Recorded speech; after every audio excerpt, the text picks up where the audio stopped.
Au nom de tous les membres du comité de l'AMCAR, je voudrais vous souhaiter la bienvenue à ce webinaire, encore une fois, dans le cadre du cycle de formation qu'organise l'AMCAR. Et ce soir, on va parler, bien entendu, de l'insuffisance cardiaque, un chapitre extrêmement important de la cardiologie.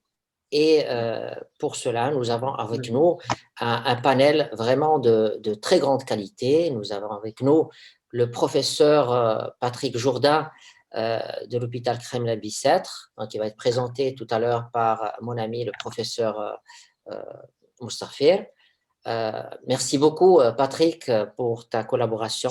Nous avons avec nous aussi le professeur Shahidi Nejmuddin. Nejmuddin, donc, il est connu de tout le monde. Encore une fois, merci beaucoup, Sine Nejmuddin, d'avoir accepté notre invitation.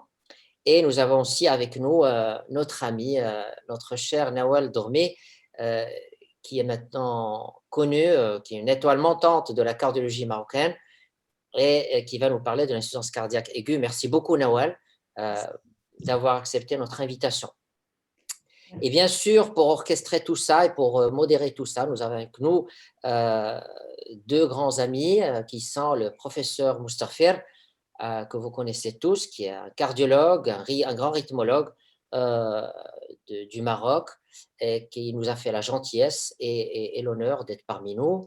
Et nous avons aussi avec nous Simsouda Adil, que vous connaissez très très bien, qui est professeur d'anesthésie-réanimation et qui lui aussi va modérer cette réunion. Merci beaucoup, c'est Adil, merci beaucoup, c'est Abdelhamid.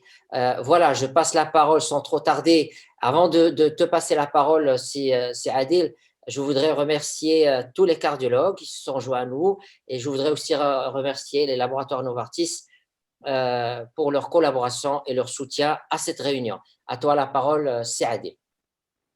Bonsoir, très chers amis. Je suis ravi de participer à cette excellente réunion. Je remercie très chaleureusement le comité de l'AMCAR, en particulier le président Shraibi, qui n'a de cesse de promouvoir la formation médicale continue. Bravo pour tout ce que tu fais, mon cher ami, et en cette période très dure de Covid, je crois que tu fais un travail colossal pour maintenir le contact entre les différents collègues et pour maintenir très haut, mettre la barre très haut au niveau de la formation médicale continue. Mes remerciements également aux orateurs, à Nawal Dormi, que je connais depuis très longtemps, qui est professeur de cardiologie au CHU à Vicenne. Mes remerciements aussi à M. Patrick Jourdain, professeur Patrick Jourdain du Kremlin-Bicêtre, on sera très content de l'entendre, et également mes remerciements à Nejmuddin, qui n'est plus également à présenter. Et puis Abdelhamid Moustafir, je suis très content de pouvoir modérer avec toi cette réunion. Je ne sais pas si je pourrais amener quelque chose, mais en tout cas, on a toujours besoin d'un réanimateur, on va dire, quelque part. Donc peut-être qu'on aura au cours des discussions, au cours des questions, quelque chose qu'on peut partager. Je demande une seule chose, si vous voulez qu'on respecte le temps.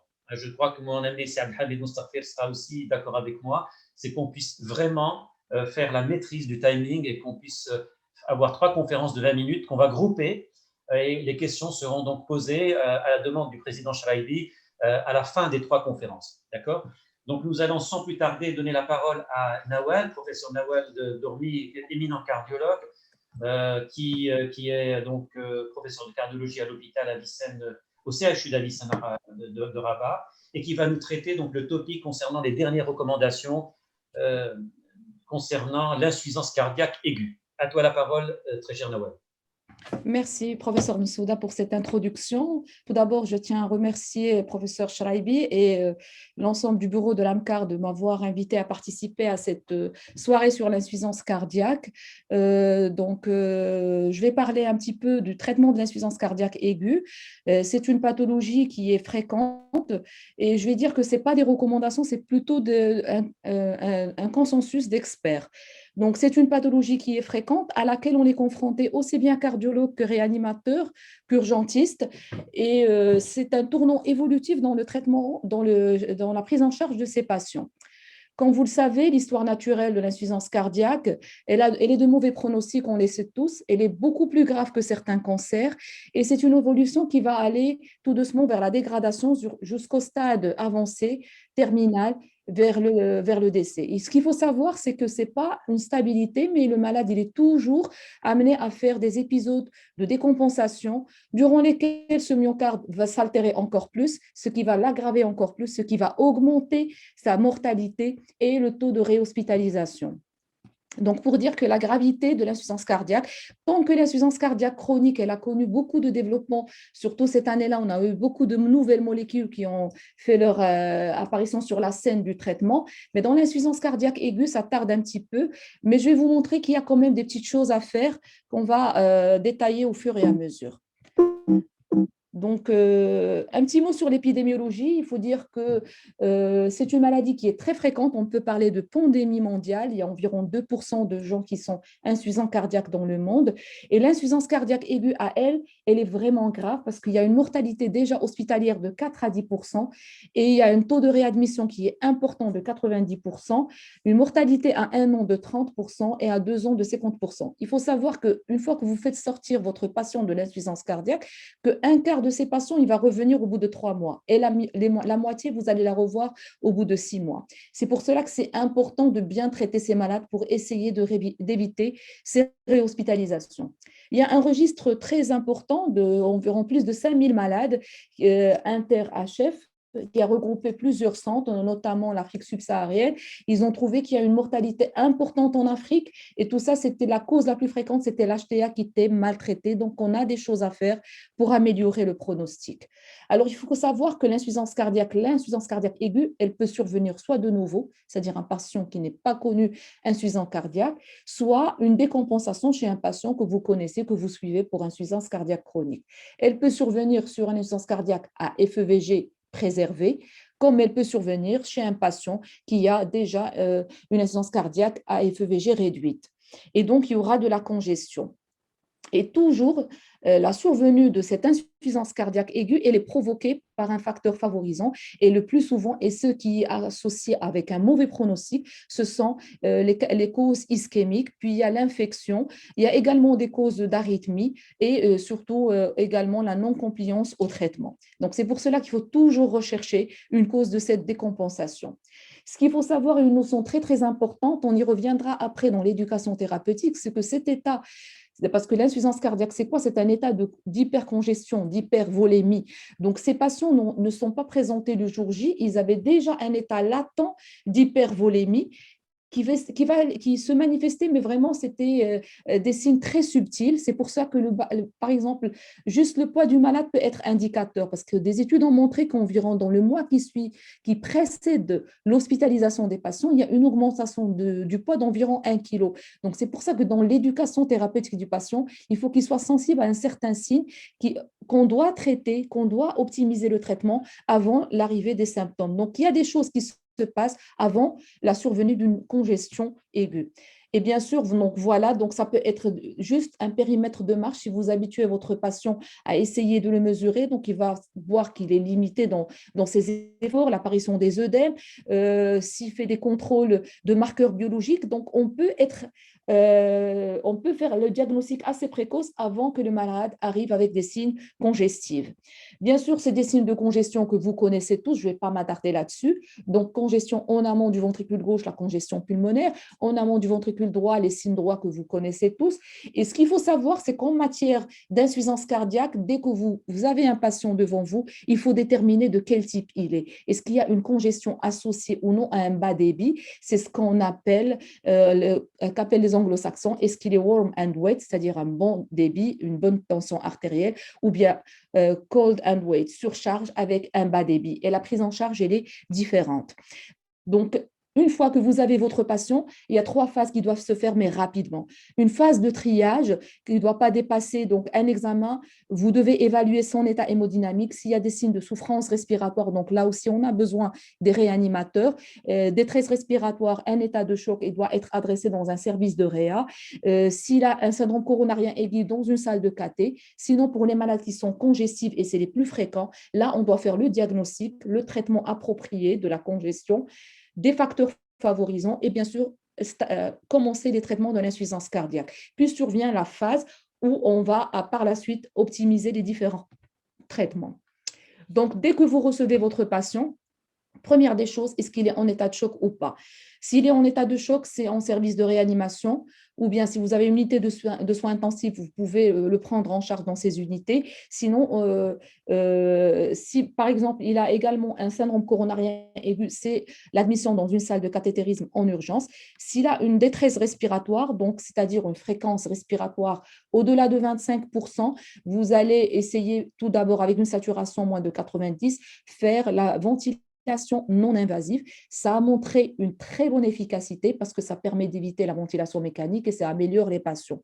Donc, vous devez tranquilliser votre patient, faire cette VNI une demi-heure toutes les heures et évaluer votre patient. Si ça améliore, c'est sur la bonne voie. Et bien sûr, concomitamment, vous allez traiter la congestion. Si vous voyez qu'il ne s'améliore pas, qu'il se fatigue, là, on est obligé de faire une ventilation mécanique. Donc, à part, il y a certaines étiologies qui nécessitent un traitement qui est spécifique, à savoir l'embolie pulmonaire. On a parlé des syndromes coronariens, une arythmie et autres. Donc, ce sont des causes qu'on ne traitera pas, donc qu'il faut traiter, apporter un traitement étiologique. Alors, on s'adresse aux patients le plus fréquent, plus de 70%, ce sont des malades qui n'ont pas de signe d'hypoperfusion, qui ont de la congestion pulmonaire, et là, il faut aller les traiter. Et bien sûr, vous savez très, très bien que les diurétiques, c'est la pierre angulaire du traitement de la congestion. Donc là, c'est un schéma dans ce dernier article paru il y a 2 ans qui montre le site d'action des différents diurétiques. Donc, quand on parle des diurétiques de Lens, donc ça va agir à ce niveau-là. Les minéralocorticoïdes au niveau de cette partie-là, mais on a besoin également des thiazidiques parce qu'on va les utiliser parfois dans la phase congestive. Il y a également les inhibiteurs des SGLT2 et les Vaptons qui ne sont pas disponibles au Maroc. Donc, les diurétiques de Lens, c'est la pierre angulaire. Alors, il faut retenir un premier message important, c'est time to treatment.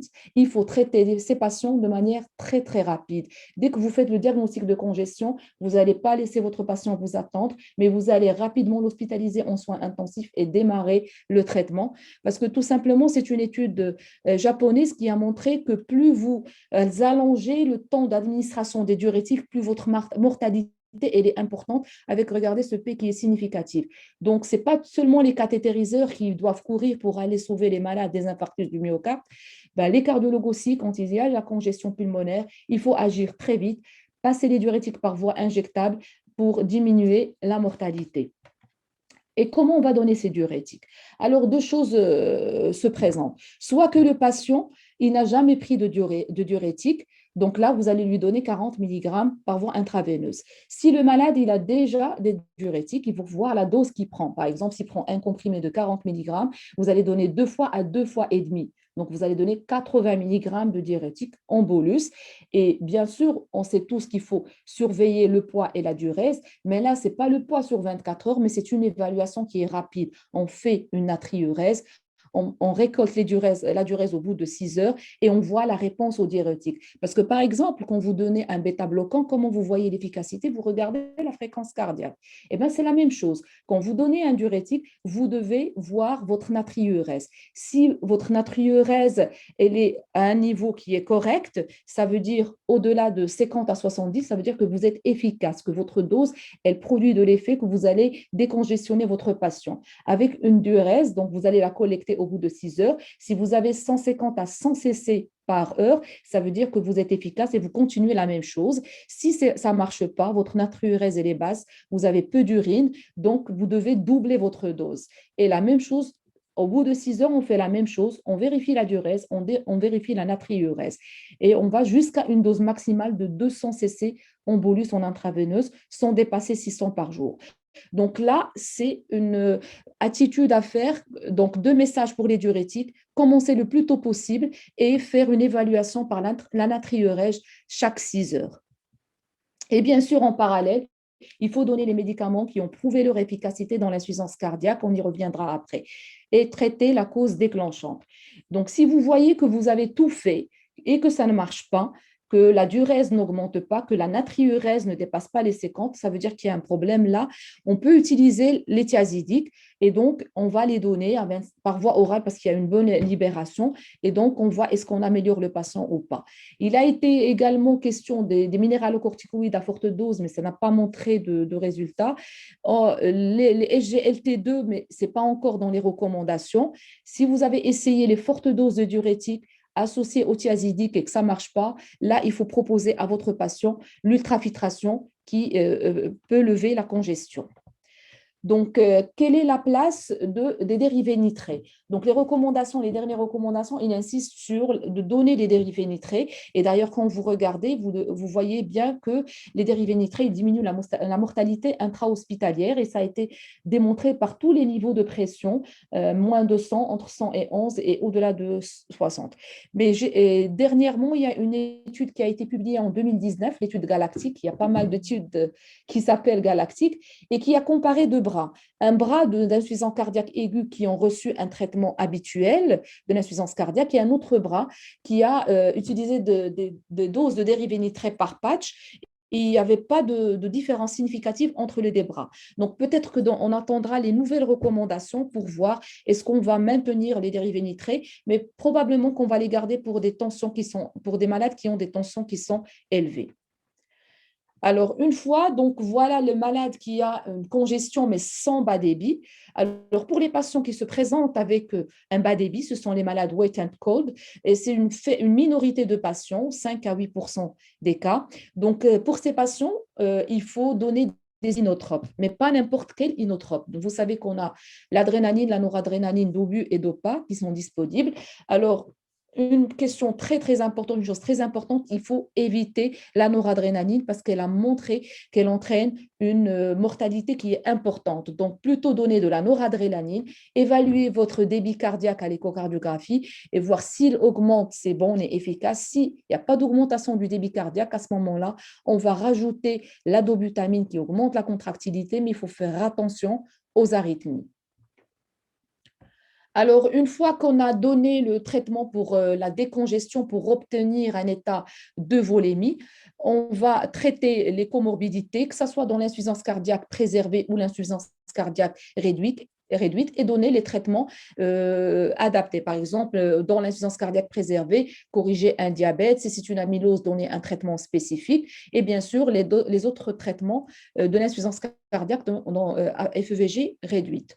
Alors, les comorbidités, vous savez tous que l'anémie, le déficit en fer, la diminution de ferritinémie est associée avec un mauvais pronostic chez les patients, avec une altération de la qualité de vie et une augmentation de la mortalité.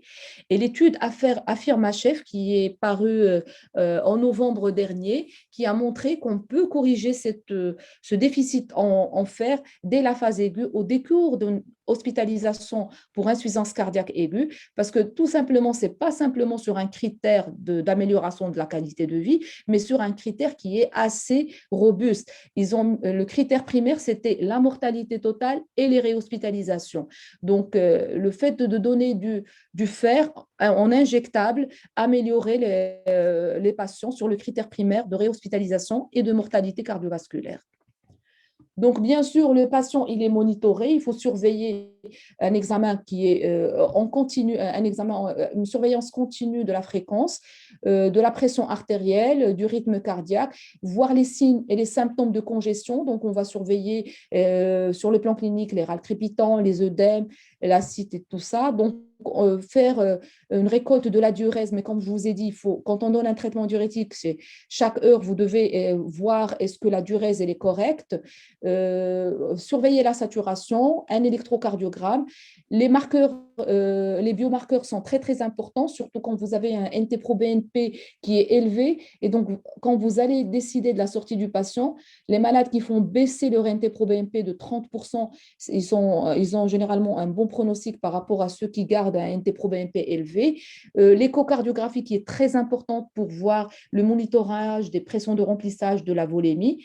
La fonction rénale qui doit être surveillée et les électrolytes chaque jour, et la radio de poumon à l'admission. Alors, j'insiste surtout pour l'écho pulmonaire.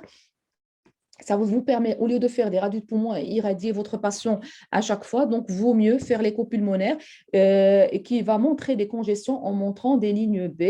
Et cette étude qui est très intéressante parce que quand vous allez décider que votre patient est sorti de sa congestion, qu'il est devenu en euvolémie, il faut que vous ayez moins de 3 lignes B. Parce que si vous faites sortir votre patient avec plus de 7 lignes, vous allez avoir une récurrence des événements. Donc, il faut vraiment que votre patient soit vraiment sec. Et donc, l'écho pulmonaire, elle nous aide facilement à faire le monitoring de ces patients en unité de soins intensifs. Alors là, c'est juste un cas clinique. C'est une patiente diabétique hypertendue et dyslipidémique qui avait un angor négligé. Elle a même fait une douleur infractoïde jusqu'à ce qu'elle commence à présenter une orthopnée. Donc, elle vient dans un tableau d'OAP avec, regardez, en antérieur, des séquelles de nécrose, une surcharge hilaire, un bon état hémodynamique avec des râles crépitants. Elle désaturait à l'air ambiant, donc elle a corrigé un petit peu sous oxygène avec, regardez, une trouble de la cinétique dans le territoire de l'IVA. Et quand on fait l'écho pulmonaire, vous avez des espèces de crevettes ici. Donc, ça témoigne que la patiente est en congestion. Donc, on l'a traité parce c'est une patiente de nouveau, elle a fait son infarctus, elle n'a pas consulté jusqu'au stade d'insuffisance cardiaque aiguë. Donc, on a commencé par 40, on a vu que ce n'était pas efficace. On a doublé la dose au bout de 6 heures. On a introduit du sacubitril/valsartan de nouveau chez elle, avec une tension qui est normale, avec une bonne fonction rénale, une double agrégation, un anti-aldostérone. Après stabilisation, on a introduit les bêta-bloquants. Donc, sa ferritinémie a été correcte, sa fonction rénale pour son DFG, il y a une petite diminution, mais après, il y a une amélioration. C'est juste pour passer un message, c'est que le DFG peut diminuer quand on instaure un traitement diurétique de 15 à 30%. Ça veut dire qu'on est efficace et après, elle peut récupérer. Donc, la troponine en cinétique de baisse. Et bien sûr, dans la foulée, la patiente a bénéficié d'une dilatation. Elle avait une double sténose au niveau de l'IVA, de la circonflexe. Donc, qu'elle a été dilatée avec mise en place d'un stent, avec une amélioration de la contractilité lors du contrôle, une titration de ces médicaments.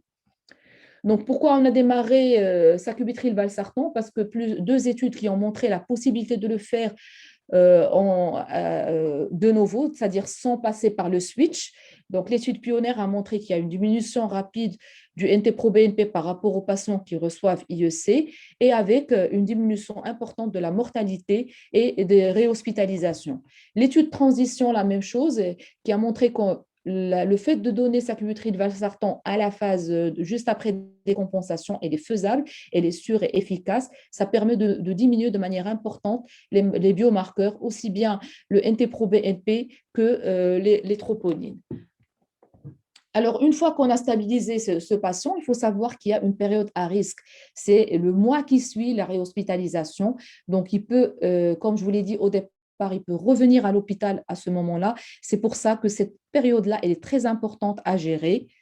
Et c'est pour cela qu'il faut préparer sa sortie. Il faut préparer c'est un moment très important du vécu de l'insuffisance cardiaque. Il faut optimiser son traitement pour essayer d'éviter ces réhospitalisations. Et d'ailleurs, il y a une politique aux États-Unis qu'ils ont instaurée. Donc, à chaque fois que le malade il récidive dans le mois qui suit son hospitalisation pour insuffisance cardiaque aiguë, eh ben, les assurances ne remboursaient pas les médecins.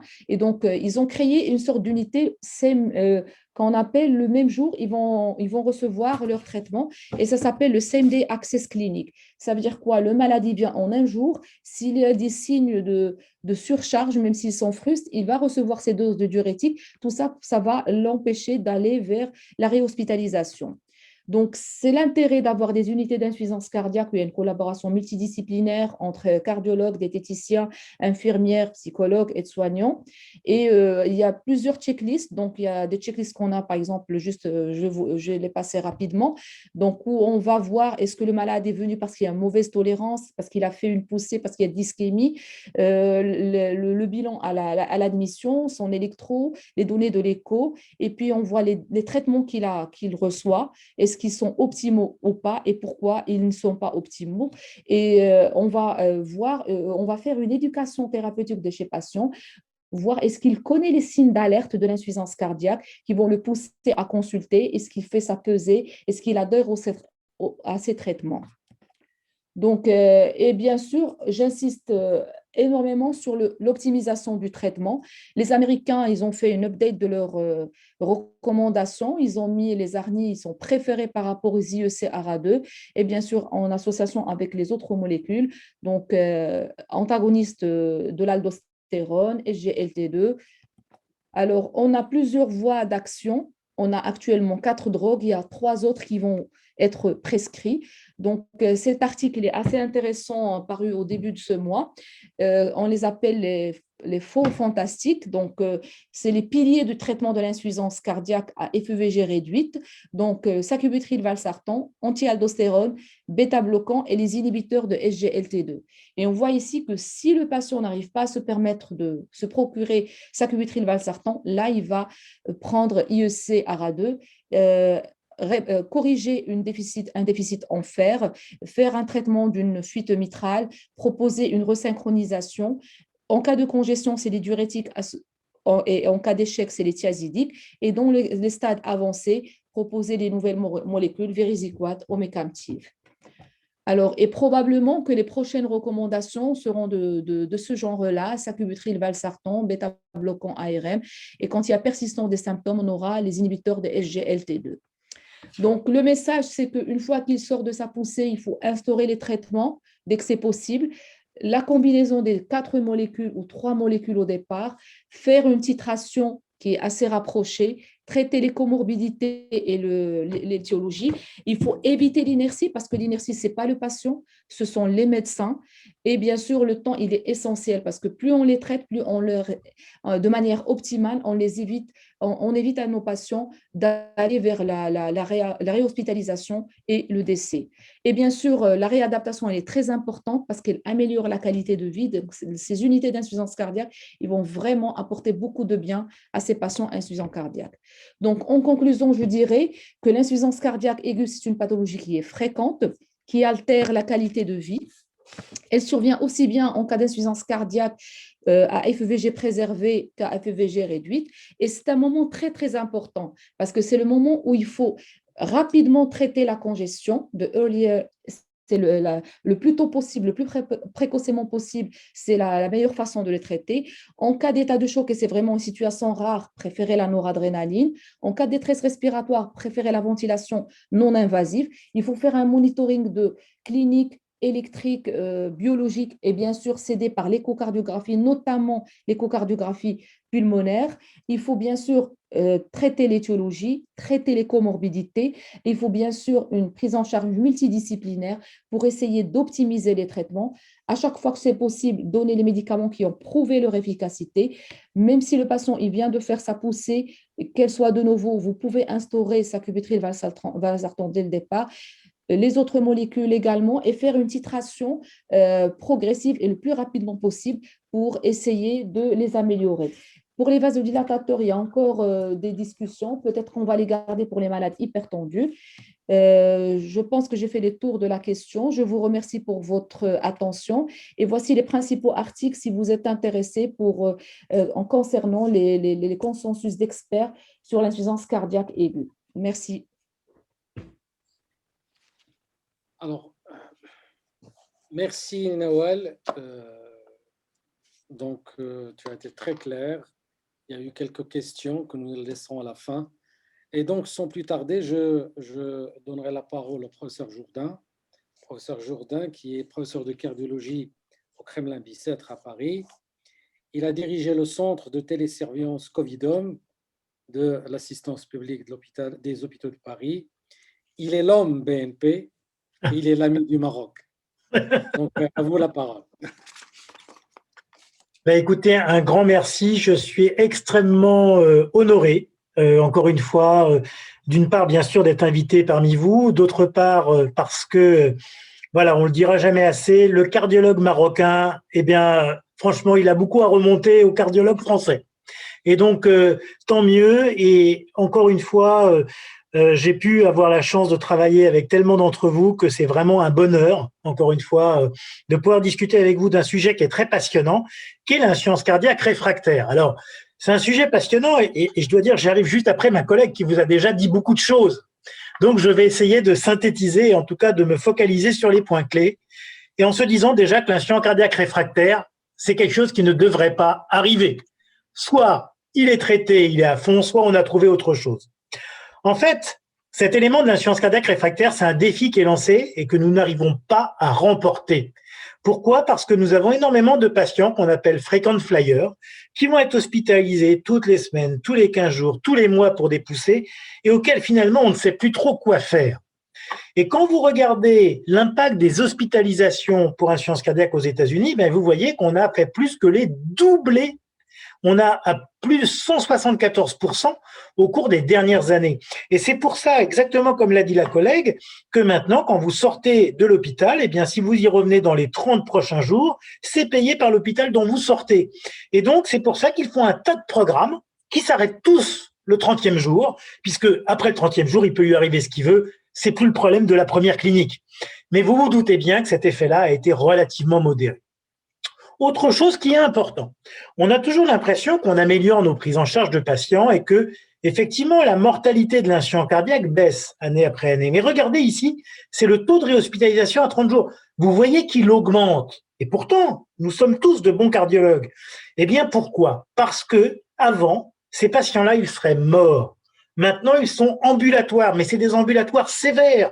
C'est des ambulatoires qu'on n'aurait pas vus il y a encore à 5 ou 10 ans. Et donc, ça nécessite de la part des cardiologues et de la part des médecins généralistes véritablement énormément de finesse. Et c'est en ça que l'insuffisance cardiaque, c'est vraiment quelque chose d'important et qu'il faut connaître à fond. Alors, pourquoi? Parce que là où on va, c'est là. Ça, c'est pas en France, c'est au Canada et c'était avant le Covid. Vous aviez les urgences, l'unité de débordement de l'urgence et après, vous aviez la porte. Il fallait prendre votre voiture pour aller dans un autre hôpital. Heureusement, vous doutez bien, pour l'instant, on n'en est pas toujours là et que j'espère bien que nous n'arriverons pas là au Maroc non plus. Alors, qu'est-ce que c'est une insuffisance cardiaque réfractaire? Surtout, je me suis focalisé sur le côté ambulatoire, qui est quand même quelque chose d'extrêmement important parce que tous ces patients-là n'ont pas besoin d'aller à l'hôpital. Eh bien, c'est la persistance de signes congestifs avec dyspnée sévère, limitante, on va dire, NYHA3 ou 4, et surtout avec une rétention hydrosodée notable. C'est en l'absence de choc cardiogénique, puisque dans ce cas-là, ils vont systématiquement être hospitalisés, en l'absence d'insuffisance rénale majeure, et en l'absence d'autres pathologies curables, par exemple une valvulopathie, qui bien sûr bénéficierait du traitement de la valvulopathie. Il en est de même pour les cardiopathies ischémiques. Alors, on vous l'a dit, il y a en fait une insuffisance cardiaque réfractaire aiguë qu'a très bien traité notre collègue et l'insuffisance cardiaque réfractaire, on va dire, semi-chronicisée. Et nous, actuellement, c'est ce qu'on a de plus en plus chez les patients. Nos patients, grâce aux hôpitaux de jour, grâce aux unités d'insuffisance cardiaque, vous avez de moins en moins de patients aigus sous la plan congestif, c'est-à-dire d'OAP, tel qu'on l'a connu, et de plus en plus de patients avec deux types, l'insuffisance cardiaque réfractaire avec congestion et l'insuffisance cardiaque cachectique, et qui est elle aussi extrêmement grave. Alors, ce qu'il faut bien se souvenir, c'est que chaque fois qu'un patient revient à l'hôpital, il divise par 2 son espérance de vie. Donc, cette histoire d'insuffisance cardiaque réfractaire, il faut la détecter dès la première hospitalisation. C'est le patient qui ne répond pas bien au traitement. Et vous le verrez très bien dans la courbe que vous a montré notre collègue, mais que j'ai un peu remis là, c'est qu'en fait, ces hospitalisations vers la fin, non seulement elles se répètent de plus en plus vite, mais surtout le patient ne revient pas à son état de base. Regardez, il remonte un peu la pente, mais il reste toujours en deçà de son état qu'il était il y a 6 mois. Alors, c'est un patient toujours grave, chez qui il faut toujours rechercher des critères cliniques de particulière gravité. Le premier élément, c'est la pression artérielle. Ça, c'est très, très important, surtout si c'est un patient jeune. Un patient âgé va souvent s'habituer à des pressions basses et il n'a pas forcément d'hypotension orthostatique, donc il faut le regarder. Mais chez un patient jeune à pression artérielle basse qui va empêcher de mettre un vrai traitement de fond, ça, c'est un problème. Parce que si on ne peut pas baisser les diurétiques pour lui mettre des traitements de fond, eh bien, ce patient-là va mourir, puisque les diurétiques ne changent pas la survie, ils changent que la congestion. Le deuxième élément, c'est les signes de cachexie. C'est très important, ça, à aller rechercher. Le premier élément facile, c'est vous passer la main sur l'épaule du patient. Si vous sentez des reliefs osseux extrêmement fins, ça veut dire qu'il n'a plus de muscles. Et donc là, vous le verrez tout de suite, et là, il faut de la réadaptation.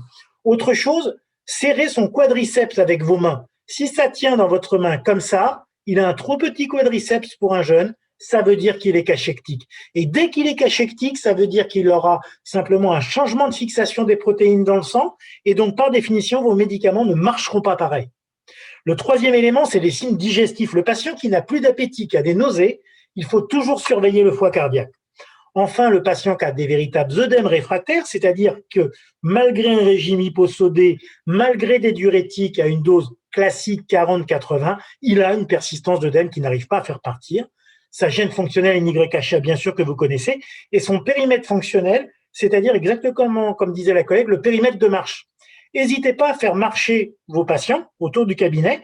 Vous faites un petit test. Si vous avez une chaise en salle d'attente, vous lui demandez en 1 minute, avec une horloge en face de lui, combien il peut se lever 2 fois de sa chaise.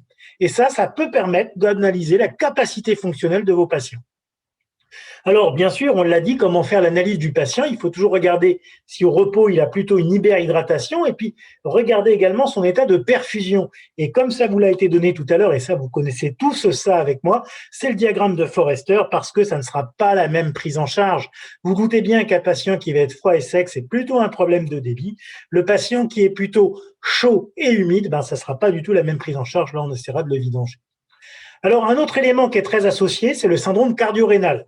Souvent, en fait, c'est une diminution de la pression de filtration glomérulaire qui peut être liée à un bas débit périphérique. N'oublions pas que ce qui fait que le rein va pouvoir éliminer, c'est d'un côté, bien sûr, le sel. Donc, si vous êtes hyponatrémique, ça ne marche pas. Et le deuxième élément, c'est le bas débit périphérique. Un patient qui a une ITV en écho très basse, c'est un patient qui va avoir aussi peu de débit dans les artères rénales. Et donc, ça va favoriser une ischémie rénale qui va encore aggraver son insuffisance rénale. Et souvent, c'est favorisé quand vous avez du diabète, de l'HTA, des glomérulopathies. Alors, vous avez le syndrome cardio-rénal, on va dire aigu. Bon, là, je ne vais pas insister beaucoup dessus. C'est l'aggravation brutale de la fonction cardiaque avec un choc cardiogénique, souvent avec une insuffisance rénale aiguë, en fait, à l'occasion d'une décompensation cardiaque. Et ça, c'est bien sûr très grave. La physiopathologie, c'est une hypoperfusion, une hypofiltration rénale sur un bas débit. Et là, dans ce cas-là, en fait, ce qu'il va falloir, c'est de se dire que ce qu'il va falloir surtout, c'est remonter du débit. Parce que, en fait, non seulement vous avez un problème de débit, mais vous avez également une hypervolémie, l'augmentation des pressions dans les veines rénales, ce qui provoque une stase rénale avec une dysfonction tubulaire. Et donc là, le vrai traitement qui marche, c'est redonner du débit et rediurétiquer le patient à forte dose. Deuxième élément, le syndrome cardio-rénal chronique, et en fait, qui touche près de 30 à 40% de nos patients insuffisants cardiaques et surtout 90% des réfractaires. Ce sont des patients qui ont des anomalies cardiaques chroniques qui vont conduire à une insuffisance rénale chronique. En moyenne, c'est 25% dans les grandes études.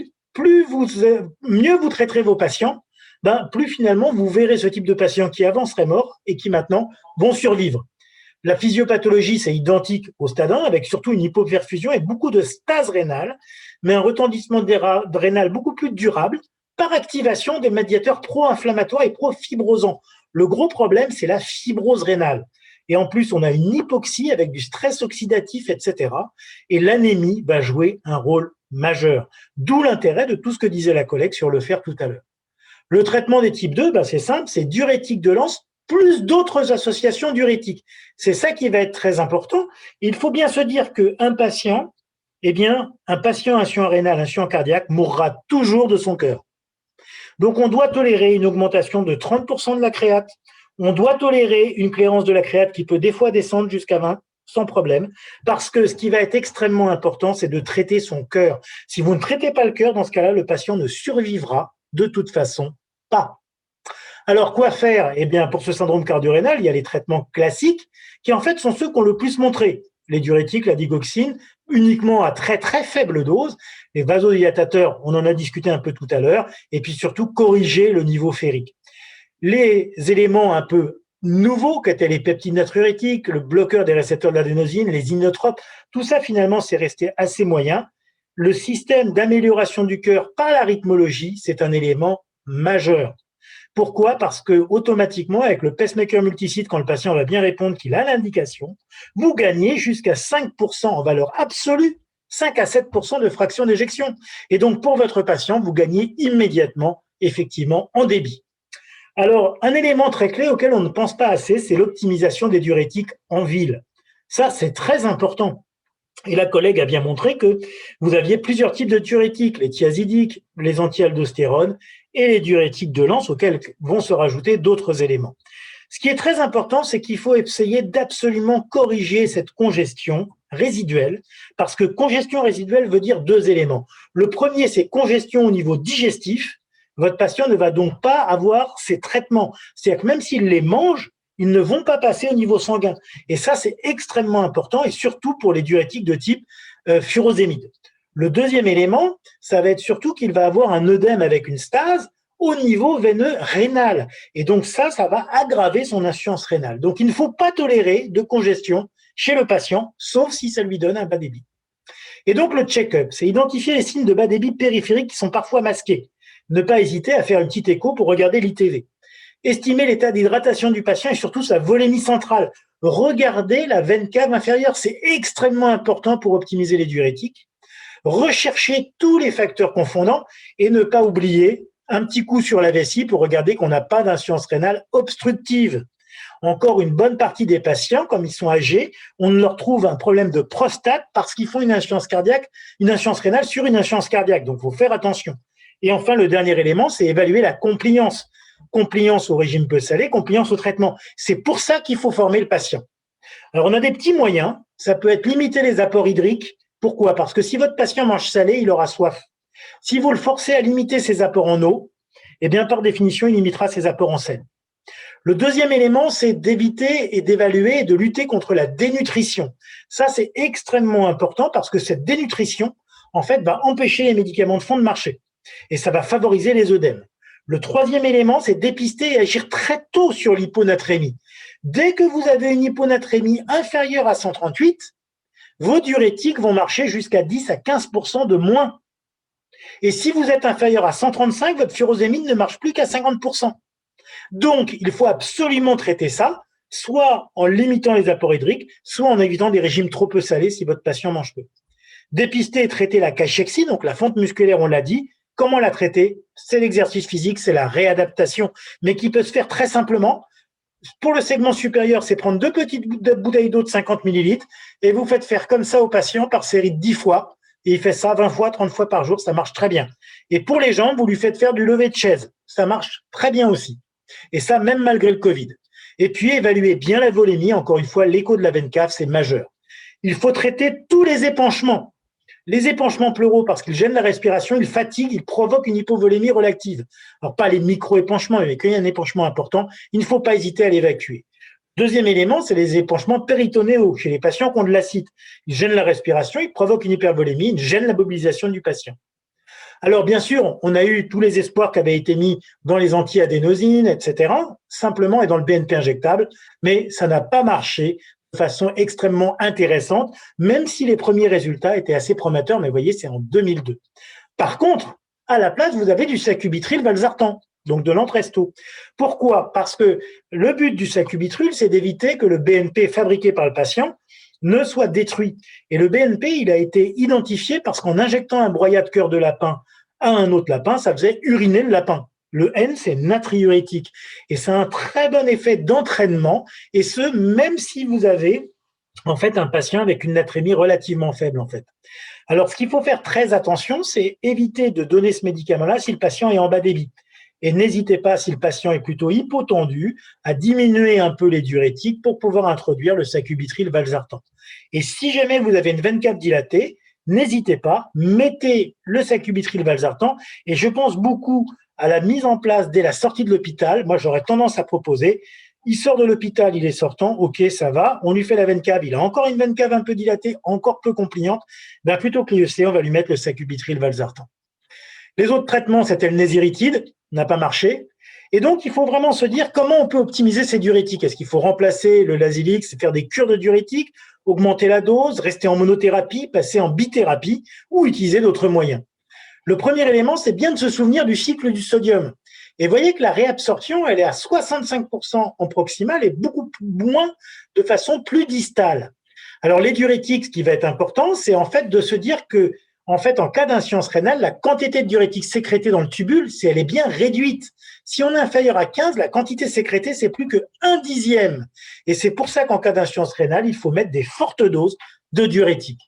Alors, dans les diurétiques de Lens, ils sont bien sûr fortement liés à l'albumine, ce qui empêche qu'ils soient filtrés. Un patient qui va être hypoalbuminémique, il va avoir une résistance à l'effet diurétique, mais qui ne sera pas lié au furosémide. De même, quand vous avez un patient réfractaire, n'hésitez pas à lui mettre des diurétiques en intraveineux pour voir s'il répond beaucoup mieux à la même dose, parce que s'il a un œdème au niveau de l'intestin, il ne va pas réabsorber son diurétique. Autre élément, attention à l'autotoxicité et la dose maximale des diurétiques de l'ANS. En pratique, je ne dépasse, moi, rarement, en fait, 500 mg chez l'insuffisant cardiaque. Et encore, là, on est plutôt chez des patients insuffisants cardiaques insuffisants rénaux. S'il n'est pas insuffisant rénal sévère, je ne vais pas dépasser 125 mg, je ferai plutôt des associations. Alors, est-ce qu'on doit augmenter? Que doit dire augmenter la dose? C'est-à-dire un patient qui a une insuffisance cardiaque réfractaire en ville, je double sa dose de diurétique et je regarde si ça suffit. Le deuxième élément, c'est de se dire, est-ce que je vais passer à des cures intraveineuses? Ça sera que si le patient ne répond pas à son premier doublement de dose et qu'il ne répond pas à une association furosémide et Zidrex. Donc, finalement, le traitement intraveineux n'est que la troisième solution. Mais en fait, à chaque fois que j'augmente la dose de diurétique ou que je fais cette association Zidrex furosémide, j'attends 3 jours. Si en 2-3 jours, ça n'a pas répondu, le patient doit avoir sa cure IV de diurétique.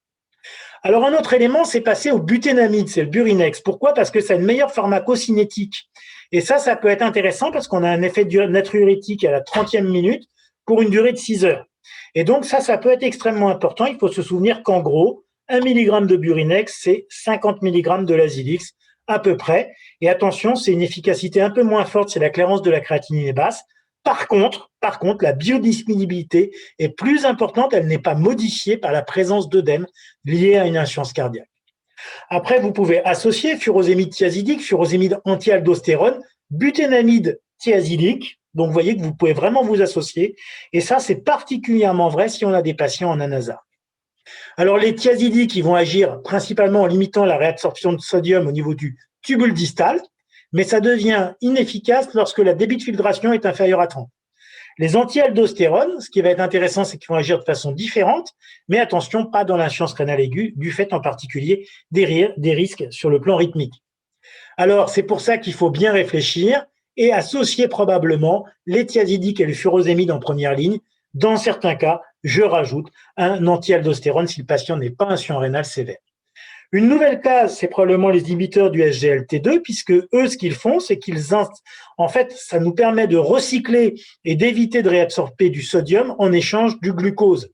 Et donc, c'est probablement un élément intéressant. Après, ce qu'on ne sait pas, c'est si l'effet est plutôt à long terme ou l'effet plutôt à court terme avec un effet diurétique. Donc, pour l'instant, on est un peu, j'allais dire, au milieu du gué. Alors, pour relancer la machine, dans certains cas, si vous avez, en fait, mais ça, c'est pas en ville, c'est plutôt à l'hôpital ou en hôpital de jour, si vous avez des patients qui sont hyponatrémiques avec une veine cave dilatée, dans certains cas, vous pouvez leur mettre un peu de sérum salé de façon à relancer la machine avec ce qu'on appelle une diurèse compensée. C'est-à-dire, vous regardez combien de sels vous amenez, vous regardez toutes les 3 à 6 heures, combien de sels ils ont perdu. Et ça marche très, très bien chez certains patients en anasarque. Autre élément, on l'a dit tout à l'heure, c'est les inotropes positifs, la fameuse dopamine à dose rénale ou l'ultrafiltration. La dopamine, ça a des récepteurs rénaux, et ça donne une vasodilatation rénale, donc c'est plutôt bien. C'est vrai qu'on pourrait avoir un élément positif. Ça peut restaurer un peu de débit cardiaque, mais très attention aux doses minimales nécessaires car le risque d'arythmie est réel. Et effectivement, comme l'a dit notre collègue, plutôt passer à ce moment-là à la dobutamine plutôt qu'à la noradré. Est-ce que ça augmente la natriurèse? Eh bien, regardez, furosémide et dopamide et furosémide, ça n'augmente pas en fait la natriurèse. Par contre, ça a un effet sur le ventricule droit, ça a un effet sur le ventricule gauche, et donc ça peut aider. Et la dialyse, on sait que c'est difficile, mais on peut avoir l'ultrafiltration péritonéale. Moi, j'ai des patients comme ça que je mets en insuffisance cardiaque réfractaire avec un cathéter et qui sont comme ça, qui bénéficient d'une UF, et des fois, ça marche bien. Après, bien sûr, c'est des patients très sévères et il faut vraiment se poser la question de vers quoi on va. Parce que cette dialyse, c'est bien, mais c'est véritablement chez certains patients et c'est une dépense extrêmement importante à l'échelon d'une société. Et c'est pour ça que nous, des fois, on fait des éléments d'ultrafiltration hospitalière chez certains patients, mais que des patients qui sont en fait en attente de greffe et non pas des patients tout venant. Alors, je passe juste là, vous vous souvenez des résultats de l'étude Unload avec un effet sur la perte de poids, mais sur la dyspnée, 0. Et donc, l'idée, c'est d'améliorer la qualité de vie, ça diminue un peu le dyspnée-œdème, ça diminue la durée de séjour, ça diminue la PTDVG, mais aucun impact de mortalité, coût important, iatrogénie important. Alors, j'ai à dire au-delà, c'est que tout le monde connaît les recos, mais très peu les applique. Ce qui est très important pour traiter l'insuffisance cardiaque réfractaire, c'est de ne pas l'obtenir. Et pour ça, il faut intégrer tous les traitements de la première ligne. Passer ensuite à la seconde ligne, 3 familles plus l'arythmo. Une troisième ligne thérapeutique, encore 3 familles. Programmer des bilans réguliers sans attendre la prochaine décompensation. Former le patient, avoir une coordination au-delà du coup de fil. Penser à avoir un hôpital de jour, c'est indispensable.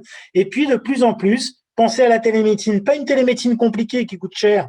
Une télémédecine basée sur le smartphone du patient, sur des infirmières qui sont formées ou sur des jeunes internes. Et ça, clairement, moi, j'allais dire, vous êtes, vous, capable de développer des choses beaucoup plus efficaces et agiles que nous ne pouvons en France. Donc, encore une fois, moi, je vous fais toute confiance.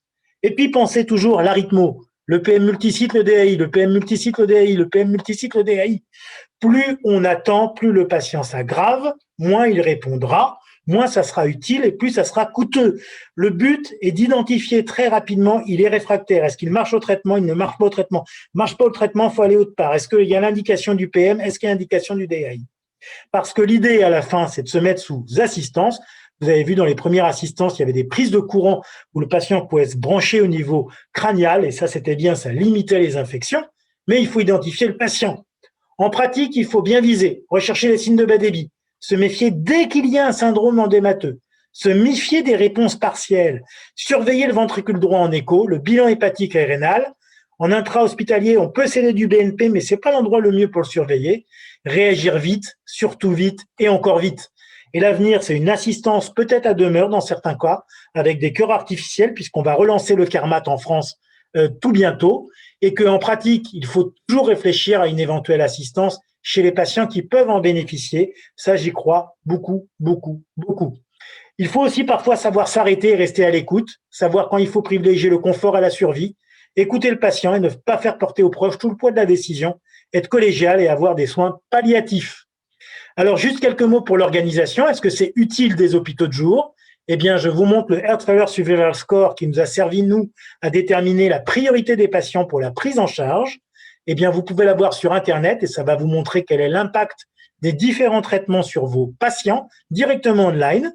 Et ça vous permet de savoir, chaque fois que vous additionnez une thérapie, comment vous améliorez, en fait, la vie du patient. Et donc, du coup, ça vous pousse à optimiser vos traitements de fond. Et regardez ce que ça avait mis, ça c'est les données que j'avais à Pontoise, on avait 34% de réhospitalisation dans les 6 mois, on est passé à 15% en 2007, on est passé à moins de 7% en 2014. Vous voyez l'impact pour vos patients. Et que de même, le nombre de jours passés à l'hôpital, en fait, est différent et il est baissé, il est nettement plus bas dans les hôpitaux qui ont un hôpital de jour et que chaque stratégie, quelle qu'elle soit, pour prendre en charge le patient, la stratégie marocaine autant que la stratégie française, ça marche. Ça diminue les durées de séjour, ça diminue les réadmissions, ça diminue la mortalité, ça diminue les coûts. Et en un mot, je dirais, il faut réagir vite, fort et ne pas retarder une prise en charge. Je vous remercie. Merci infiniment. Vraiment, c'était passionnant, clair et net. Et je donne la parole à mon ami Adil pour la suite. Merci beaucoup pour ces deux topics d'un excellent niveau. Merci Nawal, merci Patrick Jourdain. Patrick Jourdain. Et sans plus tarder, nous allons donc donner la parole à notre ami Nejmeddine Shahidi pour nous parler de la place de la resynchronisation dans l'insuffisance cardiaque. À toi la parole, très cher Nejmeddine. Est-ce que tu es là?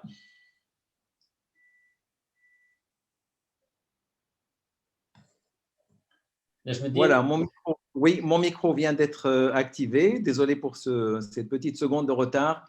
Bonjour à tout le monde. Merci, cher Adil, pour l'introduction. C'est un grand plaisir, évidemment, pour moi d'être parmi vous dans cette réunion franco-marocaine. Donc, merci infiniment pour l'invitation. Alors, ça a démarré très, très fort. Je me suis personnellement vraiment régalé. J'ai appris énormément de choses de la part de deux orateurs excellents. En résumé, je dirais, c'est pour beaucoup, c'est l'expérience clinique qui a parlé. Et puis, bon, pour fournir des présentations comme ça, il faut vraiment être un clinicien de haut grade. Et puis, bon, c'est ce qu'on a vu au travers des deux topos. Donc, je remercie vraiment les deux orateurs. Alors, je vais essayer de vous garder captif après ces deux brillantes présentations. Et moi, on m'a demandé donc la place de la resynchronisation dans l'insuffisance cardiaque. Donc, je vais parler plutôt électricité. Alors, l'évidence qu'on a, on l'a pour, en ce qui concerne la resynchronisation, on l'a essentiellement pour l'insuffisance cardiaque à fraction d'éjection réduite. Alors, il est inenvisageable d'envisager la resynchronisation avant que le patient soit bien optimisé sur le traitement pharmacologique. Alors, j'ai bien aimé, alors je reste sur les recommandations, hein, c'est ce qu'on a, hein, la première étape, deuxième étape, etc. On peut discuter, tout combiner en même temps. Et puis, bon, Nawal, on a fait allusion sur une diapo, et la tendance actuellement, du moins en ce qui concerne le traitement pharmacologique, et Patrick l'a signalé aussi, il ne faut pas trop traîner, hein, et probablement combiner ces trois médications que j'ai mis en rouge ici en premier, je pense que ça serait d'un grand intérêt, ça reste à être démontré. Et voyez, quand on a optimisé le patient, ce n'est qu'en dernier que vient la resynchronisation et donc le traitement électrique de l'insuffisance cardiaque. Alors, chez qui ça marche bien la resynchronisation? Lorsque le patient est déjà sous traitement optimal, hein, depuis environ 2-3 mois, mais comme l'avait dit Patrick, il ne faut pas non plus trop traîner. Quand le patient est bien sélectionné et on a des critères que probablement il va être bon répondeur, il ne faut pas trop traîner. Il faut que les QRS soient larges, plus de 150 millisecondes, type bloc de branche gauche avec une fraction d'éjection en dessous de 35%.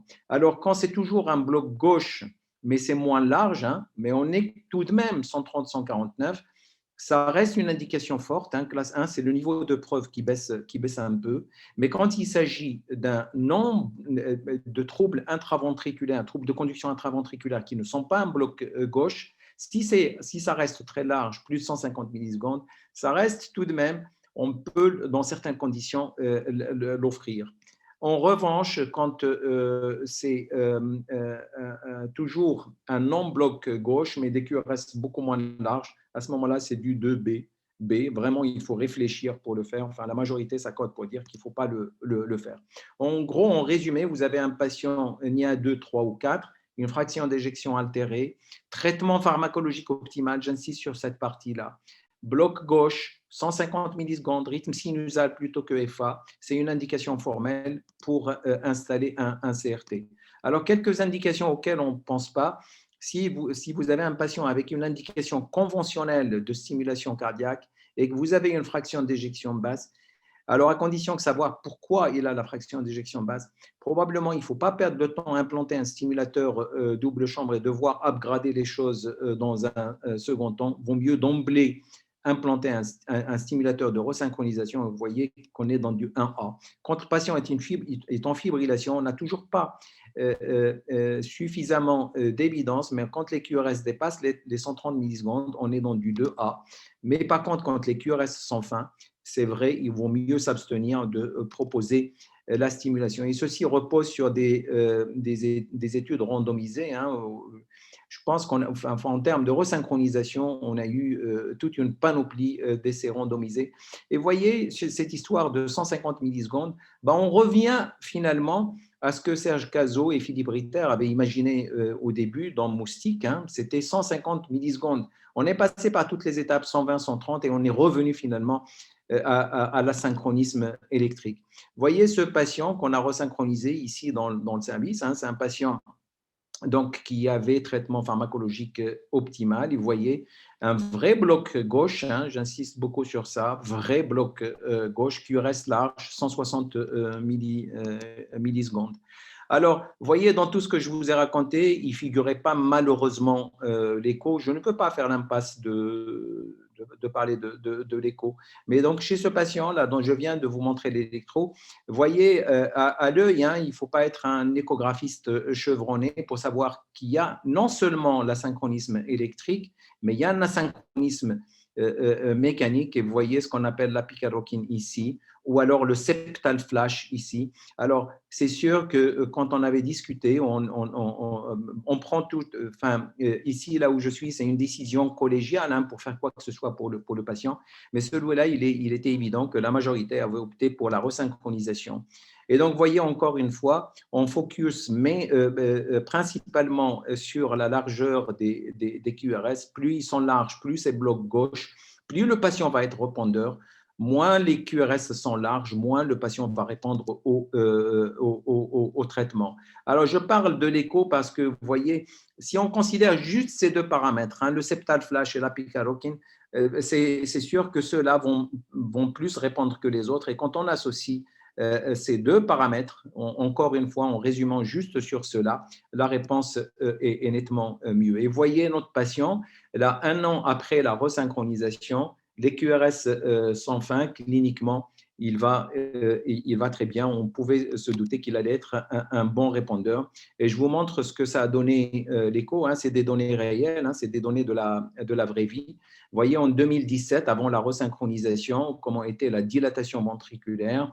Et puis, bon, l'asynchronisme, enfin, encore une fois, même sans faire recourir à toutes les mesures, on voit qu'il y a un asynchronisme mécanique. Et voyez, en 2018, 1 an après la resynchronisation, il est nettement amélioré avec un remodelage inverse. Et donc, ceux qui connaissent bien le GLS, voilà, ils peuvent estimer combien on est passé d'un GLS effondré à une amélioration significative de ce paramètre qui renseigne largement sur la contractilité. Et actuellement, le patient est complètement asymptomatique. Alors, il est asymptomatique parce qu'il a été correctement sélectionné sur la base d'un asynchronisme électrique, mais l'échographie nous a renforcé dans notre décision. Donc, il ne faut pas négliger l'écho, ne serait-ce que pour cet autre patient, par exemple.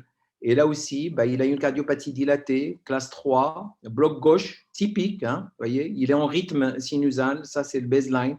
Voici son échographie hein, qui montre que la fonction VG systolique est altérée. Et voyez ici qu'il y a une fuite mitrale. Donc, il est resynchronisé, net réaffinement des QRS qui se translate par un remodelage inverse avec une amélioration significative de la contractilité. Et voyez l'effet sur l'insuffisance mitrale. Celle-ci, elle disparaît complètement parce qu'encore une fois, le patient a été bien sélectionné. Alors, sur la fuite mitrale, ça ne marche pas toujours comme ça, mais quand il s'agit de patients correctement sélectionnés, vraiment, on a des améliorations spectaculaires. Et ne serait-ce que pour ça, que par curiosité, jeter un coup d'œil sur l'échographie, vraiment, je recommande de le faire, même si les recommandations avaient tendance jusqu'à maintenant à négliger les données échocardiographiques. Alors, finalement, qui est le candidat idéal qui peut bénéficier? Alors, on a tout écrit, mais je vous ai résumé ici, hein, la femme plus que l'homme, le bloc de branche gauche complet, typique, cardiopathie dilatée non ischémique. Il ne faut pas que l'oreillette gauche soit dilatée. Et puis, comme l'a mentionné Patrick, il ne faut pas trop attendre. Hein. Il faut peu de temps après les symptômes. Si l'indication est là, on prend un petit peu de temps pour optimiser le traitement pharmacologique. S'il est vraiment il y a un asynchronisme électrique, c'est là où ça marche très bien. Si on attend d'être un peu à un stade avancé de l'insuffisance cardiaque, la fibrose s'installe et ils sont beaucoup moins répondeurs. Alors, la resynchronisation améliore les symptômes, améliore la capacité fonctionnelle, la qualité de vie. On obtient un remodelage inverse. Et encore, j'insiste, on traite l'asynchronisme électrique, on obtient un remodelage inverse qui améliore la fonction VG. On réduit les hospitalisations, on réduit les mortalités. Tout ça a été parfaitement bien démontré. Le souci, c'est qu'on a encore, avec tout ça, 30 à 35% des patients qui ne sont pas répondeurs à la resynchronisation. Vous me direz que pour le traitement pharmacologique, pour par exemple les inhibiteurs du système rénine-angiotensine ou même les bêta-bloquants, on a le même chiffre. Alors, est-ce que c'est une fatalité? Est-ce que tous nos patients insuffisants cardiaques, finalement, quelle que soit la thérapie qu'on va appliquer, il va y avoir 30%? Je ne pense pas. Probablement pour la resynchronisation, voilà ce que j'ai résumé ici. Peut-être qu'on n'a pas sélectionné ceux qui ne répondent pas, peut-être qu'ils n'ont pas été correctement sélectionnés, ou alors ils n'ont pas été correctement implantés. Ce n'est pas parce qu'on ne sait pas faire, c'est parce que peut-être là où se trouve la sonde, la thérapie n'est pas optimale. Peut-être que quand on délivre une stimulation biventriculaire, c'est comme lorsqu'on donne un médicament, un bêta-bloquant, il faut que ce soit pris 100% du temps. Ben, c'est la même chose pour la resynchronisation, il faut que la thérapie stimulation biventriculaire soit délivrée 100% du temps. Et il faut penser à optimiser la resynchronisation pour améliorer nos patients. Alors, quels sont ces patients qui ne sont pas correctement sélectionnés? Alors, à la base du bloc gauche, je suis désolé, mais je reviens sur des notions vraiment de base. Hein. Quelques clous pour reconnaître un vrai bloc gauche. Hein. Celui-là, il est typique. Hein. Soit un aspect petit r, grand S ou QS pattern ici en V1. Il ne faut pas qu'il y ait d'onde de Q en V6 ni en V1. La discordance entre le QRS et l'onde de T. Encore une fois, je parle de choses élémentaires, mais ça permet d'aider à sélectionner les patients. Et ce, d'autant plus, quelle que soit l'étude que vous considérez ici, ce qui ressort, vous avez la ligne d'identité ici, c'est les patients qui ont un asynchronisme électrique, vous voyez, supérieur à 150 millisecondes. Là aussi, dans l'étude reverse, supérieur à 150 millisecondes, dont RAFT supérieur à 150 millisecondes. Donc, il faut vraiment, et sous forme de bloc gauche, hein, et vous voyez, c'est cela, ici, ICD comparé au CRT. Alors, quand il s'agit d'un bloc de branche gauche, le CRT ajoute quelque chose hein, en termes de réduction de la mortalité, mais quand c'est un non-bloc gauche, ben, ils ne répondent pas de la même manière. Donc, il vaut mieux implanter juste un défibrillateur seul s'il y a indication à implanter un défibrillateur. Alors, juste pour parler en arabe un petit peu, hein, quand c'est au-delà de 150 millisecondes, c'est wajib, il faut le faire. Mustahab, on peut le faire, hein, on doit le faire même. Mais de l'autre côté, quand les QRS sont fins, c'est vraiment haram quand on voit des patients avec des QRS 120 millisecondes, il faut vraiment éviter de le faire. Un autre moyen de sélectionner correctement le patient, vous savez qu'on implante la sonde ventriculaire gauche pour stimuler la paroi latérale. S'il n'y a pas de viabilité au niveau de la paroi latérale, ça ne sert à rien. Au fait, on peut stimuler tant qu'on veut une partie qui est morte, ben, la stimulation ne la refera pas revivre. Et malheureusement, cette viabilité au niveau de la paroi latérale n'est pas recherchée systématiquement. L'IRM a une large place dans cette situation. Si elle retrouve de la scar, de la cicatrice au niveau de la paroi latérale, non seulement vaut mieux éviter, mais si le patient ultérieurement fait de l'arythmie ventriculaire, au moins, ça permet à l'électrophysiologiste de savoir où tourne l'arythmie ventriculaire si jamais on devait aller à l'ablation. Alors, quels sont les patients qui ne sont pas implantés de manière optimale? Vous savez que la technique reste endovasculaire hein, pour le moment. Et puis, bon, on a tout dit sur le sinus coronaire, mais finalement, l'expérience fait que on implante la sonde VG là où on trouve la meilleure veine, là où on a la stabilité, etc. Hein, on n'a pas trop le choix. C'est sûr qu'il vaut mieux implanter en position apicale, toujours en position latérale ou en postéro-latérale, mais par contre, on se heurte à des tortuosités comme ça. Ou alors, des fois, comme chez ce patient-là, où il y a une sténose hein, sur la seule branche qui existait, il a fallu d'abord dilater la sténose pour pouvoir installer la sonde. Alors, les patients qui ne sont pas correctement implantés et donc la thérapie n'est pas délivrée, peut-être la solution est en train de venir avec la resynchronisation sans sonde. Et voyez cette petite électrode, pas plus grosse que la taille d'un grain de riz, qui peut être implantée facilement dans n'importe quelle partie au niveau de la paroi latérale du ventricule gauche, soit par voie rétrograde aortique ou par voie transseptale. Alors, ça nécessite la co-implantation d'un stimulateur conventionnel, double chambre, et puis d'un transmetteur ici sous-cutané, hein, et la batterie est là. Le transmetteur, il va détecter le moment où le ventricule droit sera stimulé, il transmet l'information à l'électrode qui stimulera de son côté le ventricule gauche pour assurer une stimulation. Alors, ça marche très bien, l'étude a été faite, select élevé, et voyez, on arrive à obtenir un remodelage inverse avec une nette amélioration de la fonction ventriculaire gauche. Vous voyez, ça peut s'adresser par exemple à des patients comme ça, un patient qui était déjà implanté d'un stimulateur cardiaque double chambre, et vous voyez, qu'il a des QRS larges, et donc il y avait une indication à upgrader le système par le rajout d'une sonde VG, sauf que le système veineux était occlus, et donc il a été implanté de cette électrode, et vous voyez la qualité du tracé obtenu, et donc inutile de vous dire que ce qu'ils ont rapporté ici, une amélioration significative du patient. Alors, l'optimisation de la resynchronisation, alors, différents facteurs, je n'irai pas dans le détail de tout ça. Il faut chercher s'il y a une anémie, s'il y a une arythmie, le délai AV, je m'attarderai un tout petit peu plus. Alors, regardez, désactivez, n'hésitez pas à, si ce n'est pas vous qui avez, ce n'est pas votre centre qui avait implanté le stimulateur, regardez la qualité des QRS, hein. Vous inhibez la stimulation, juste le temps de prendre un ECG.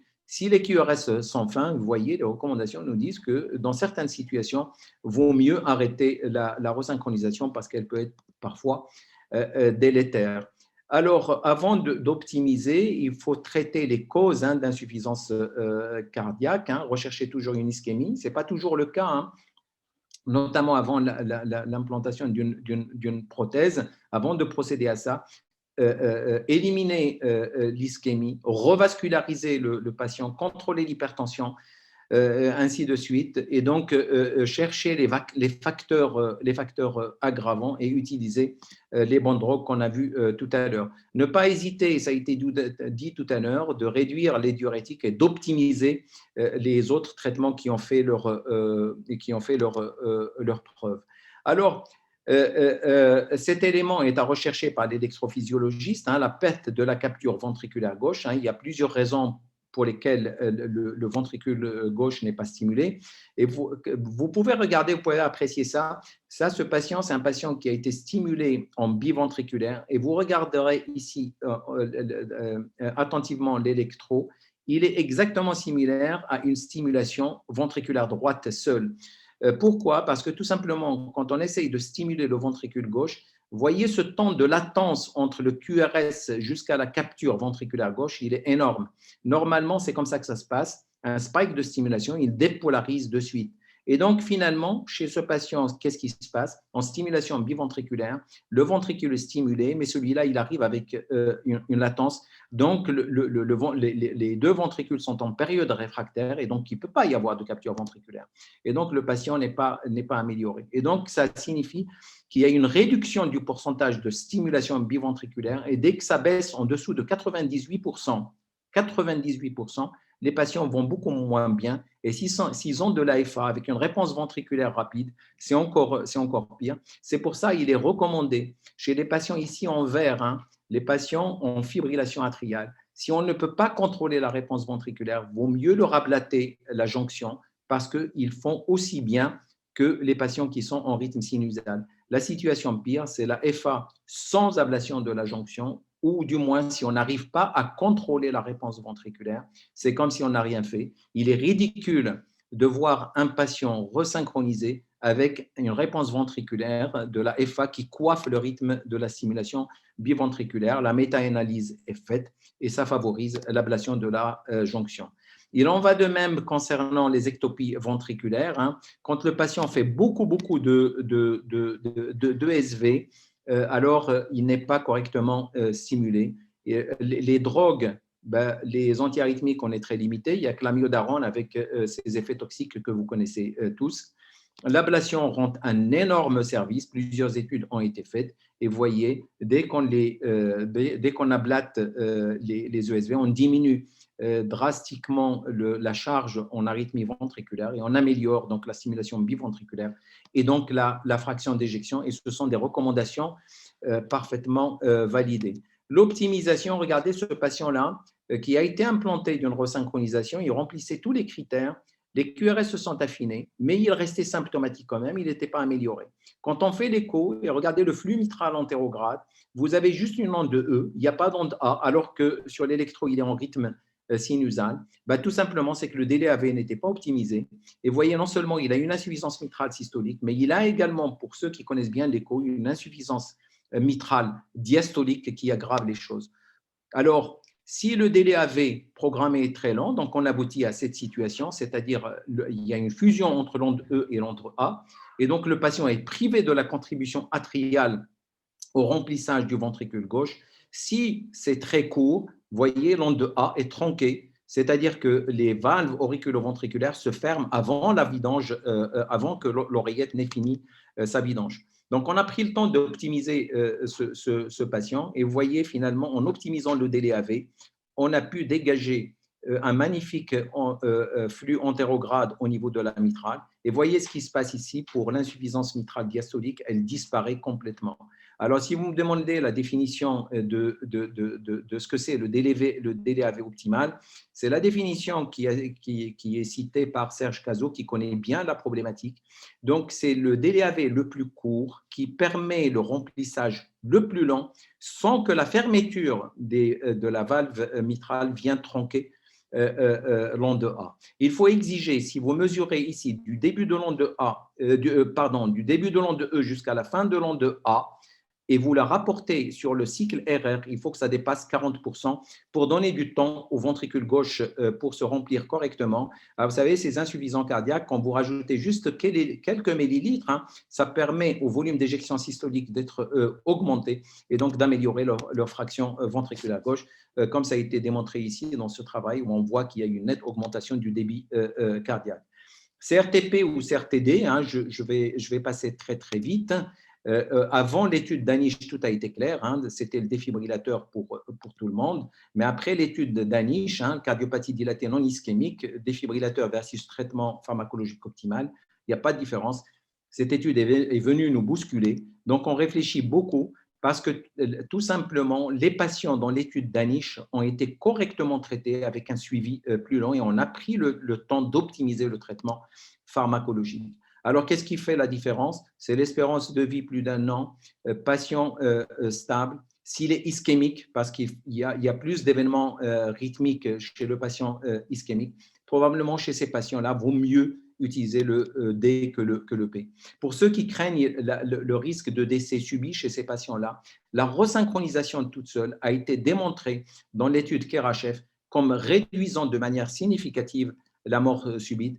Il en va de même pour l'Entresto ici, où il y a clairement non seulement une diminution de la mortalité toute cause, de la mortalité cardiovasculaire, mais également de l'insuffisance, du risque du décès subi.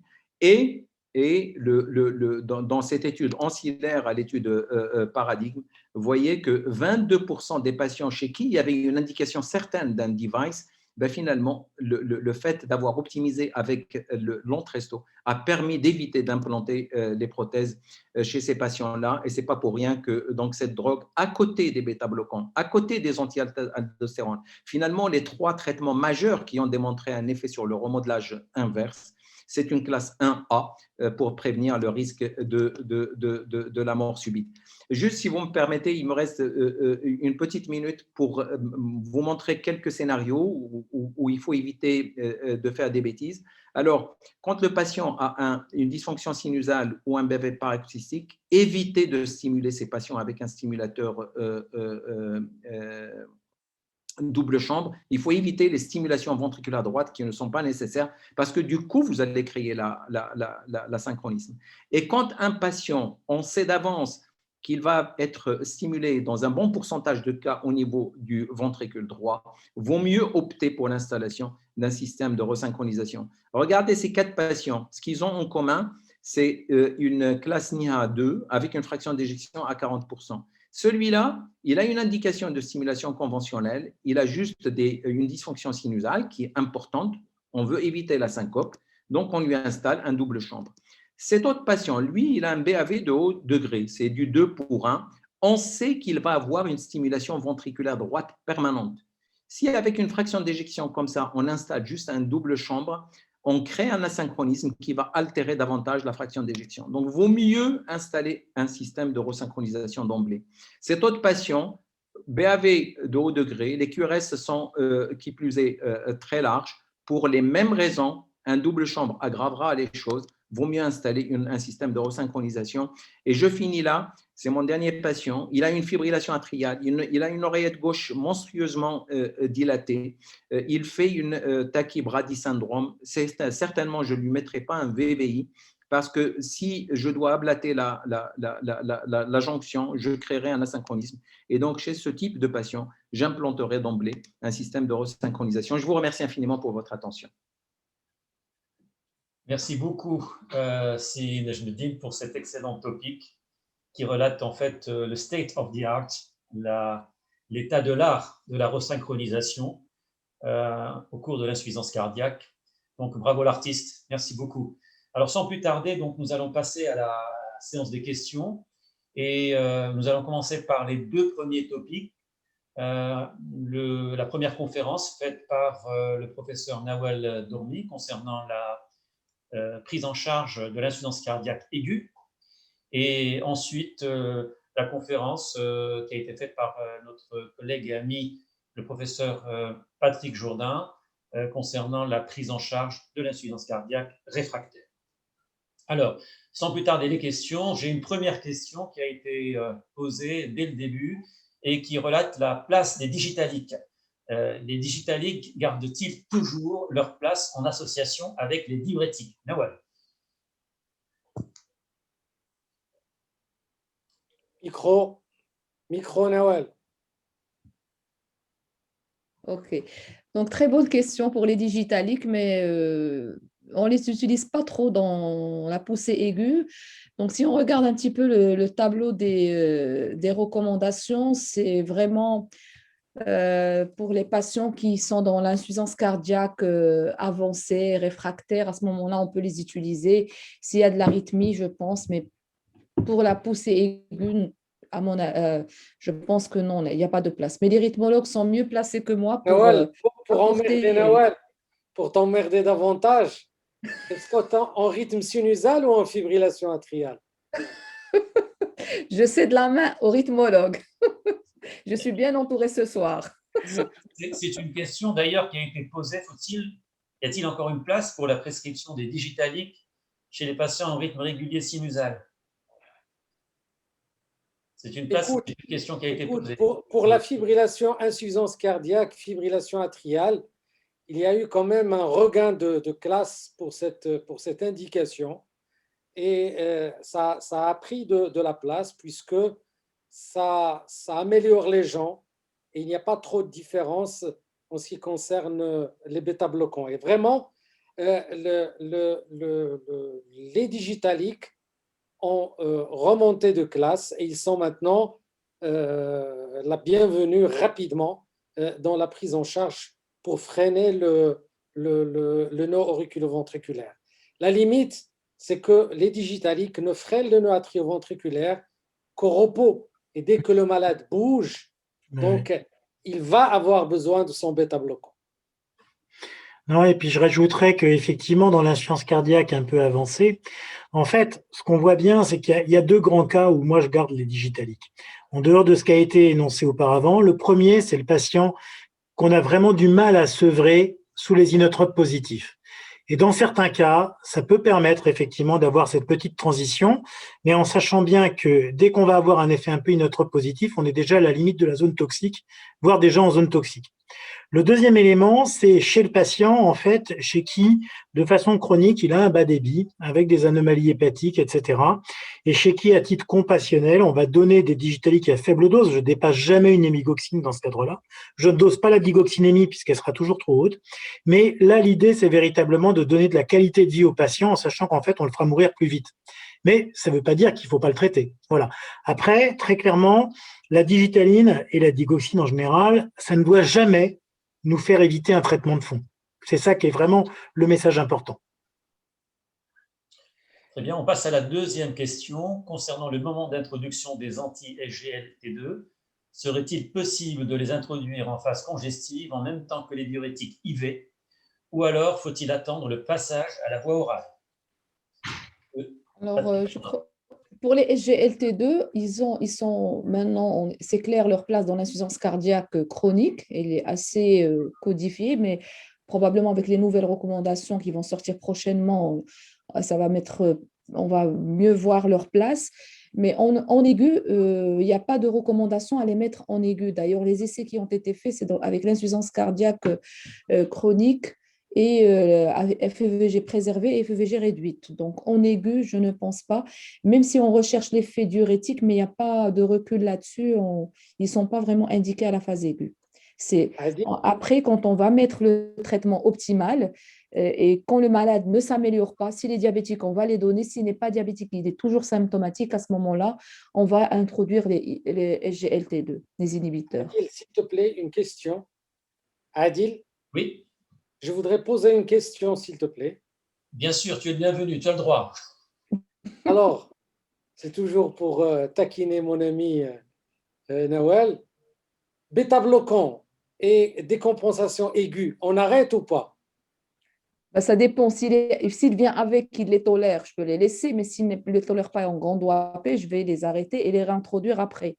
En fait, quand le malade sort de sa poussée, je vais regarder sa kaliémie. S'il a une hyperkaliémie, je ne peux pas introduire le l'anti-aldostérone. Je vais regarder sa tension artérielle. Donc, si elle est correcte, je vais commencer par sacubitril/valsartan. Ça va me permettre un petit peu de diminuer un petit peu s'il y a une hypocalémie qui va se créer. Donc, à ce moment-là, une diminution de potassium, j'introduirai ça. Et quand il va se stabiliser, je vais commencer à donner les bêta-bloquants. Donc, je laisse après.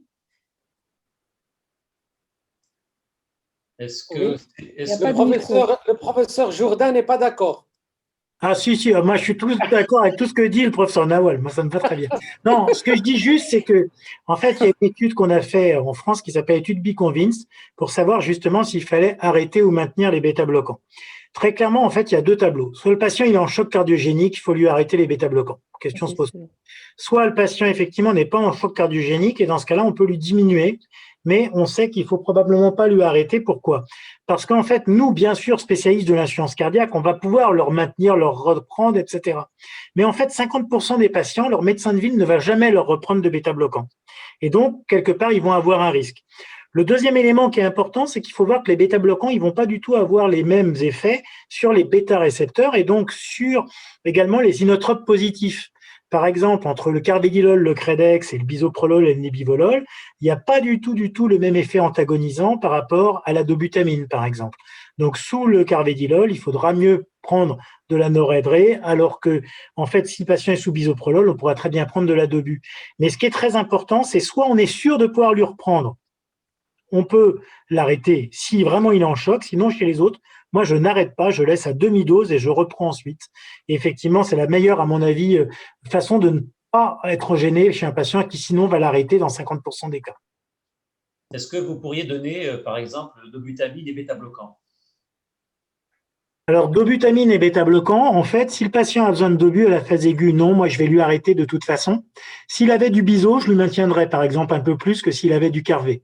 Mais c'est vrai que là, dans ce cas-là, sauf cas particulier, j'arrêterai le bisoprolol le temps de la dobu et je reprendrai en fait le bisoprolol un peu à distance parce que le seul qui a montré pouvoir être mis juste après un traitement intraveineux de type inotrope positif ou à la phase aiguë, c'est le credex, en fait, qui a montré dans les études US carvedilol et Copernicus que ça marchait très bien, entre guillemets, chez un patient stabilisé. Le bisoprolol, on a moins de recul.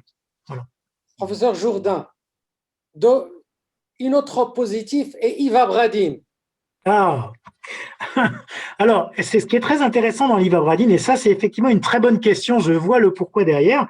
Ça m'arrive chez des patients chez qui je ne peux pas les mettre sous bêta-bloquant parce que trop fragiles. Voilà, parce que bas débit, tout ça. Chez ces patients-là, je vais les mettre sous ivabradine.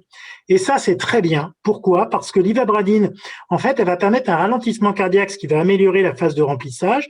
Et surtout, elle augmente le stroke volume.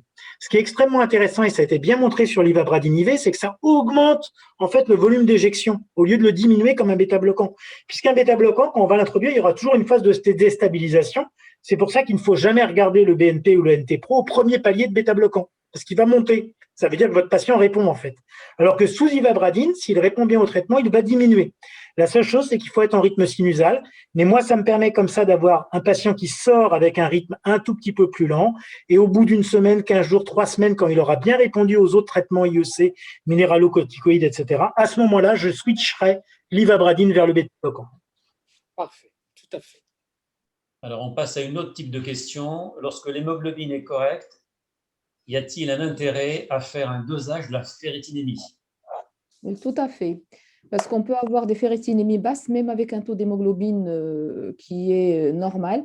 Et d'ailleurs, il y a une étude qui a montré que, indépendamment du taux d'hémoglobine, quand on a une ferritinémie basse, il y a une mortalité, c'est délétère pour le patient insuffisant cardiaque. Donc, toujours corriger cette ferritinémie à chaque fois qu'elle est basse. Il faut faire un dosage ferritinémie, capacité de saturation. Quand on est moins de 200, il faut aller agir et donner du fer en injectable, aussi bien en aigu qu'en chronique. Adil, Oui, oui. est-ce que je peux poser une question, toujours à la phase aiguë, si le patient il a une bonne tension artérielle, s'il a une bonne fonction rénale, est-ce qu'on peut se permettre de le traiter par l'ARNI avant la sortie, c'est-à-dire à la phase aiguë? Je sais que ça Tout n'a à pas été fait. testé, mais qu'est-ce que tu en penses? Est-ce que c'est faisable en pratique? Ça a été testé par pionnier et par transition. C'est juste après stabilisation du patient, quand l'état hémodynamique le permet, on l'introduit. D'ailleurs, on a pas mal de patients dans le service en unité de soins intensifs. On a démarré par sacubitril/valsartan sans aucun problème. Donc, c'est pratiquement la même chose que le maniement des IEC et des ARA2. Donc, on peut les introduire dès qu'on a une tension, dès qu'on n'a pas de contre-indication, une kaliémie qui est correcte, pas d'insuffisance rénale, pas un DFG moins de 30. Donc, on peut le démarrer avec une bonne efficacité et sécurité d'emploi, même avant la sortie de l'hôpital. Et ce qui est bien, parce qu'il faut démarrer le plus rapidement possible. Comme ça, on va pouvoir faire la titration rapidement, parce que c'est avec le traitement optimal qu'on a une diminution de la mortalité, qu'on a une diminution des réhospitalisations, comme ça a été prouvé par les différentes études. Est-ce que ça ne vous dérange pas qu'on revienne sur le fer, parce qu'il y a pas mal de questions. Nous voyons beaucoup de supplémentation ferrique orale. Or, on sait son retard d'efficacité. On fait des injections à domicile. À domicile, non. Je préfère à l'hôpital, en unité d'insuffisance cardiaque, parce que ça peut se faire en ambulatoire une demi-heure à 30 minutes, donc par voie injectable, parce que la voie orale n'a pas montré autant d'efficacité que la voie injectable. Donc, voie injectable à chaque fois qu'on a des taux qui sont bas. En ambulatoire, hôpital de jour. Oui. En hôpital de jour. Oui, tout à fait. Parce qu'il y a des petites réactions, en fait, quand même, de chez certains patients. Et c'est sûr que, du coup, en ville, c'est plus compliqué, c'est allergique, c'est rare.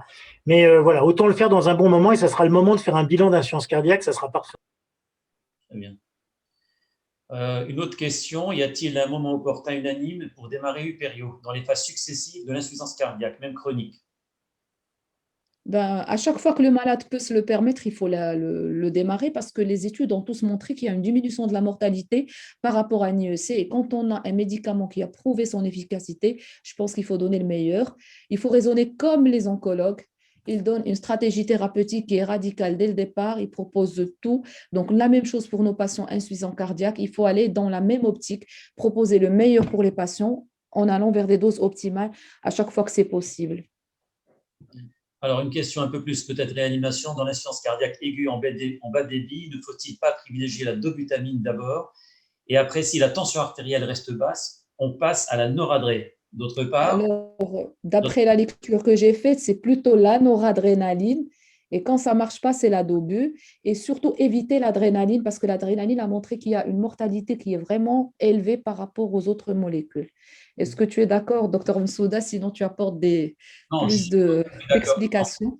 Je suis tout à fait d'accord avec toi, Nawad. Je crois que maintenant les choses sont claires. La noradrénaline doit prendre sa place, toute sa place dans la prise en charge d'une insuffisance cardiaque aiguë, surtout quand il y a un beginning de choc qui commence à s'instaurer. Quand la tension artérielle baisse, c'est la noradrénaline. Il faut bien que le message soit clair. La dobutamine n'augmente pas la pression artérielle. Tout à fait. Il faut qu'on soit vraiment d'accord là-dessus. Et la noradrénaline, vérifier le débit cardiaque par écho. Si ça ne marche pas, dobu, on associe. On rajoute la dobutamine en seconde position. Et dans les jamais le message, jamais d'adrénaline, il faut l'oublier, il ne faut plus le prescrire. Je peut-être ce message du jamais, parce qu'il ne faut jamais dire jamais, mais Oui. les malades qui sont très bradycardes, ou les malades qui ont des problèmes de bronchoconstriction, des décompensations de BPCO, des chocs avec cœur pulmonaire aigu, ceux-là, peut-être, ont une place encore pour les petites doses d'adrénaline à cause de l'effet bêta positif qui est intéressant chez ces patients-là. Oui, c'est vraiment quand on a des composantes spastiques pulmonaires importantes que l'on va peut-être laisser encore une petite place pour l'adrénaline. Et aussi les malades qui sont en choc, mais bradycardes. parce que la noradrénaline, quand même, elle est bradycardisante. Mais autrement, pour la majeure partie des malades, et je dirais même dans les cabinets de cardiologues, il faut avoir de la noradré, du sérum salé, même quand on n'a pas de pousse-seringue, de prolongateur, de quoi faire des choses un peu élaborées. C'est juste une petite perfusion avec un sérum salé et une ampoule de noradrénaline, et on fait couler progressivement. Ça permet de transférer le malade et de sortir du cabinet et d'aller vers un endroit où on peut prendre en charge ce type de patient. Donc, le message pour moi est très clair, c'est noradré en premier et Dobu en deuxième position, et l'adrénaline, très peu de place. Donc, Alors, tu vois qu'on a toujours besoin d'un réanimateur. C'est évident. Et est-ce que l'association indépamide au furosémide au lieu du thiazidique est efficace? Plutôt thiazidique. Plutôt thiazidique. Oui. D'accord. Une question encore de Salima Abdelali qui est très présente dans le chat. Insuffisance cardiaque, que je salue d'ailleurs très chaleureusement. Insuffisance cardiaque, insuffisance rénale, hyponatrémie et hypokaliémie. Quelle est la meilleure association? Je pense qu'elle. Alors, pour l'hypokaliémie, il faut voir de quel type, est-ce que des modulations ou autres. Donc, ça dépend en fait de l'étiologie. Généralement, c'est des hypokaliémies de dilution parce que la clinique, elle est là, le malade, il est en congestion. Donc, il faut donner des diurétiques et la natrémie va se corriger. Tout à fait. Et si vous avez des malades qui ont une hypokaliémie, ça va vous encourager à donner des anti-aldostérone, de les débuter parce que ça entraîne une hypercalémie. Donc, ça vous permet déjà de débuter certains traitements durant cette phase. Puis n'oubliez pas la restriction hydrique, puisque à chaque fois qu'on met des seringues, des perfusions, des machins, au total, moi j'ai des patients encore à Bicêtre qui au total boivent à travers leur perfusion ou leur boisson plus de 2 litres par jour. Donc comme on leur fait uriner du sel et qu'ils compensent par de l'eau pure, ils sont hyponatrémiques, du coup ça marche pas. Et effectivement, comme l'a dit notre collègue, après tout se met en branle, mais il faut pas raisonner d'un côté l'hyponatrémie, de l'autre l'hypokaliémie, de l'autre l'insuffisance rénale. Tout ça, c'est un même continuum. Et donc, en fait, il faut le traiter tôt et de façon extrêmement agressive au départ et surtout éviter, encore une fois, alors je suis désolé, hein, je sais que ça va vous paraître basique, mais c'est ce que j'essaie de faire chez moi en permanence, c'est l'insuffisance cardiaque quand vous le perfusez, vous ne le perfusez jamais avec du G5 seul, toujours un peu de NA. Voilà, parce que sinon, vous le rendrez forcément hyponatrémique. Et rien qu'en faisant ça, nous, on a baissé nos durées de séjour à Bicêtre. Une dernière question avant de passer la main à mon ami Moustarfé. Insuffisance cardiaque aiguë et Covid, les particularités. Peut-être un petit mot, professeur Jourdain. Oui, ben en fait, les particularités qu'on a, il y a d'un côté un élément très classique, c'est-à-dire dès qu'on va accélérer le cœur ou avoir une pneumopathie, on va avoir une insuffisance cardiaque derrière. Là où il faut se méfier, c'est deux choses. C'est d'un côté les atteintes coronaires chez les jeunes enfants, puisque en France, ça a été multiplié par 10 à l'occasion du Covid. Donc avec en fait effectivement différentes pathologies des artères. Et la deuxième chose, c'est se méfier de la myocardite du sujet jeune, puisqu'en l'occurrence, nous, la douleur thoracique dans Covidom, donc à peu près 10% de la population francilienne suivie, en fait, la douleur thoracique n'est pas rare et on trouve très souvent des myopéricardites.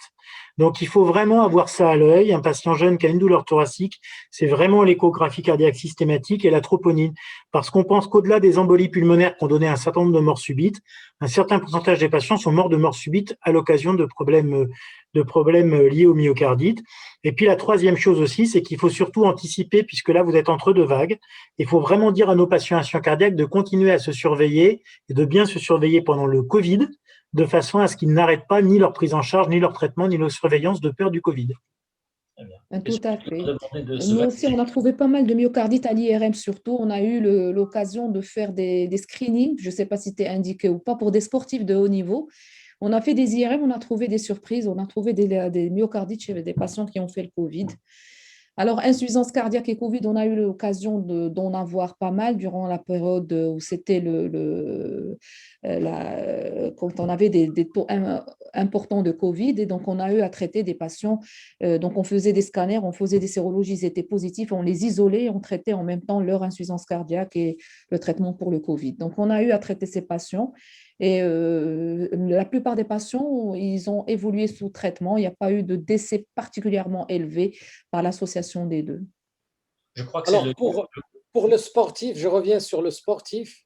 Je suis consultant chez la CAF et donc j'ai participé à émettre une recommandation de faire une IRM systématique chez les sportifs de haut niveau à partir du 3e mois. C'est je me c'est suis justement, basé sur ça, sur un travail allemand qui a été publié chez des patients guéris du Covid, où il y avait 80% d'atteintes myocardiques qui sont passées inaperçues. 80%. Et donc, on connaît le risque rythmique lorsque ces cicatrices sont nombreuses. Et c'est pour cette raison-là qu'avec un groupe d'experts, on avait émis cette recommandation d'évaluer systématiquement les sportifs de haut niveau qui ont été Covid+. ben justement parce qu'à un certain moment, c'était vraiment l'avalanche d'IRM cardiaque. On recevait pas mal de sportifs qui venaient toute la journée, on faisait des IRM. Et franchement, on a trouvé également pas mal. On ne tardera pas à faire sortir l'étude pour voir un petit peu le pourcentage dans la population de sportifs marocains. Mon C'est ami Nejmuddin, oui, c'est peut-être l'occasion de dire qu'il faut contrôler, rechercher et contrôler les sepsis au cours d'insuffisance cardiaque aiguë. C'est peut-être une chose qu'on oublie parfois.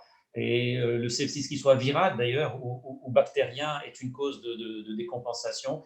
Et le fait de ne pas aller regarder ça, de ne pas aller vérifier et contrôler l'infection, n'améliorera pas les malades, quel que soit le traitement à visée cardiaque que l'on met en place. Donc, très souvent, et surtout les pneumopathies noyées dans l'OAP, doivent être recherchées et traitées de manière concomitante à la prise en charge de l'insuffisance cardiaque aiguë. Alors, sans plus tarder, on passe maintenant à la Juste rythmologie. une petite question, docteur Bensouda. On reçoit les décompensations pour infection pulmonaire. Vous préconisez quelle antibiothérapie en première intention? Ça dépend de beaucoup de choses. Est-ce que le patient a déjà reçu une antibiothérapie au préalable en communautaire, je veux dire, par un médecin généraliste ou par un cardiologue avant de l'envoyer en hospitalisation. Ça dépend du degré de gravité du sepsis, bien entendu. Alors, bon, pour quelqu'un qui vient, je veux dire, frais, de primo-attention, je mettrais quelque chose comme une bêta-lactamine renforcée. Si c'est un malade qui est un peu plus lourd, je passerai directement à une céphalosporine de troisième génération. Parce que nous, on reçoit les patients avec ciproxine et bêta-lactamine protégée. Systématiquement, ils viennent des urgences avec cette association. Donc, je ne sais pas si c'est une reco ou… Non, ce n'est pas du tout une recommandation. Je pense qu'un malade qui arrive en primo-intention doit avoir un seul antibiotique et on regarde ensuite comment les choses se passent. Si maintenant on est dans la gravité, bien entendu, on passe à une biantibiothérapie. Et tout en tenant compte, bien sûr, de la fonction rénale, de la fonction hépatique, pour ne pas être délétère en termes de néphrotoxicité ou d'hépatotoxicité. Donc, je passe la main à C. Moustapha pour la suite, pour la rythmo. donc, ça m'a fait plaisir de te revoir, Nejmuddin. Prépare-toi. Merci Abdelhamid. Prépare-toi parce que tu as des questions. Hein. Oui, Alors, il y a des questions de Salim Abdelhadi qui te salue. Merci, pareillement. Bonjour Salima. Qui te dit d'abord QRS large avec un aspect QS en antérieur. Tu as très bien insisté sur la définition du bloc gauche avec cet axe différent entre le l'onde R et l'onde T. Maintenant, il te dit, est-ce que avec une fraction d'éjection basse, on doit resynchroniser ces malades ou pas? Ben, si c'est un bloc gauche, les QRS sont larges, clairement oui, hein, c'est l'indication. Si c'est un aspect… Non, elle te dit un aspect QS en antérieur. Donc, si c'est un aspect de retard gauche, je creuserai un petit peu pourquoi il y a l'aspect de retard gauche. J'approfondirai vraiment pour éliminer tout ce qui est mis, mais généralement, ça a été recherché bien avant. Si les QRS sont larges avec un aspect de retard gauche, le patient est optimisé sur le plan pharmacologique et puis bon, la paroi latérale est viable, oui, je resynchroniserai, oui. Ça s'apparente au bloc gauche, hein, le retard gauche. Oui. Deuxième question, est-ce que tu peux nous résumer les critères de choix entre CRTD et CRTP? Oui, très bonne question. Il y a quelques années, on ne se posait pas trop de questions. Il y a une fraction d'éjection basse, peu importe l'étiologie de l'insuffisance cardiaque, les critères étaient là, bon, on implantait un défibrillateur, point. Alors, comme j'ai dit, bon, il y a eu l'étude d'Anish, elle est venue bousculer vraiment tout le monde. Hein. Et donc, comme je l'ai signalé lorsque j'ai montré la diapo, quand on prend le temps de… Alors, c'est la cardiopathie dilatée non ischémique. Hein. Et donc là, vraiment, je suis maintenant très… il faut vraiment me pousser pour mettre le défibrillateur, surtout avec tous les médicaments là, qu'on utilise maintenant dans l'insuffisance cardiaque. Alors, j'insiste beaucoup. Hein. L'insuffisance cardiaque, qui a les bêta-bloquants, qui a l'ARNI, l'aldactone, et puis ben maintenant, ce qu'avait détaillé Nawal, notamment les inhibiteurs SGLT2, je pense, si on prend vraiment le temps pour optimiser, je pense qu'on peut éviter le défibrillateur chez ce groupe de patients. Maintenant, je fais une différence. Si je peux me permettre, là tu hésites quand il s'agit de la prévention primaire, on est d'accord? Oui, dans la prévention primaire. Ah oui, absolument. Dans la prévention secondaire, il a fait un événement, il faut y aller. Un point. C'est pas pile ou face. Hein. Il a fait un événement, on n'a pas de cause réversible, il faut y aller. C'est défibrillateur, ça se discute pas.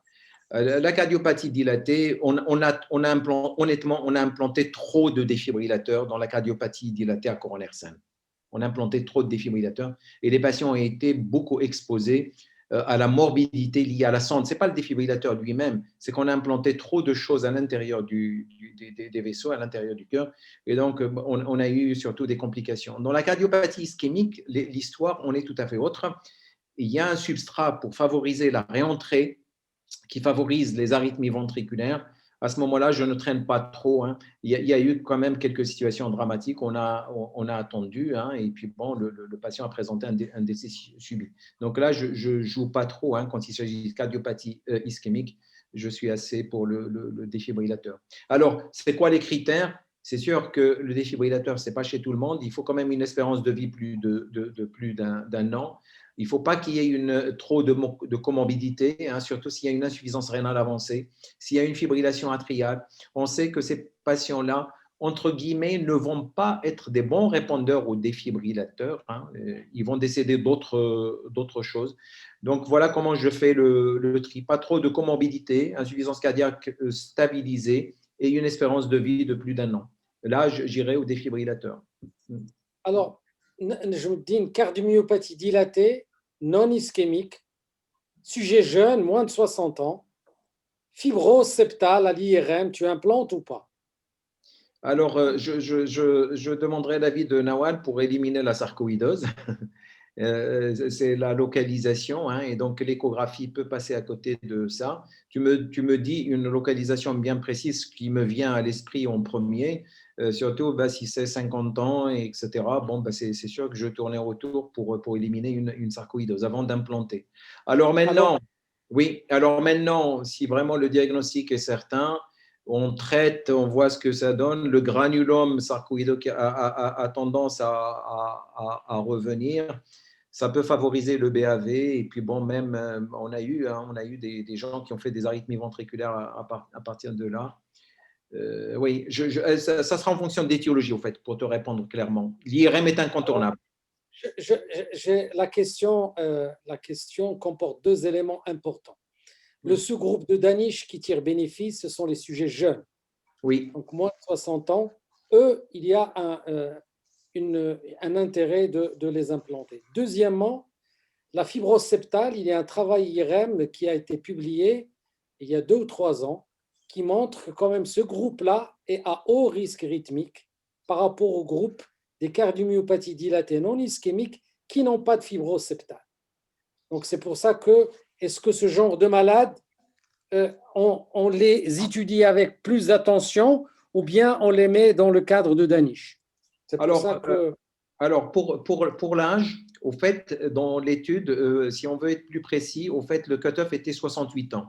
Moins de 68 ans, et il continue à bénéficier. Bon, je n'ai pas mis la diapo, mais moins de 68 ans, il continue quand même à bénéficier de la prévention du risque de mort subite.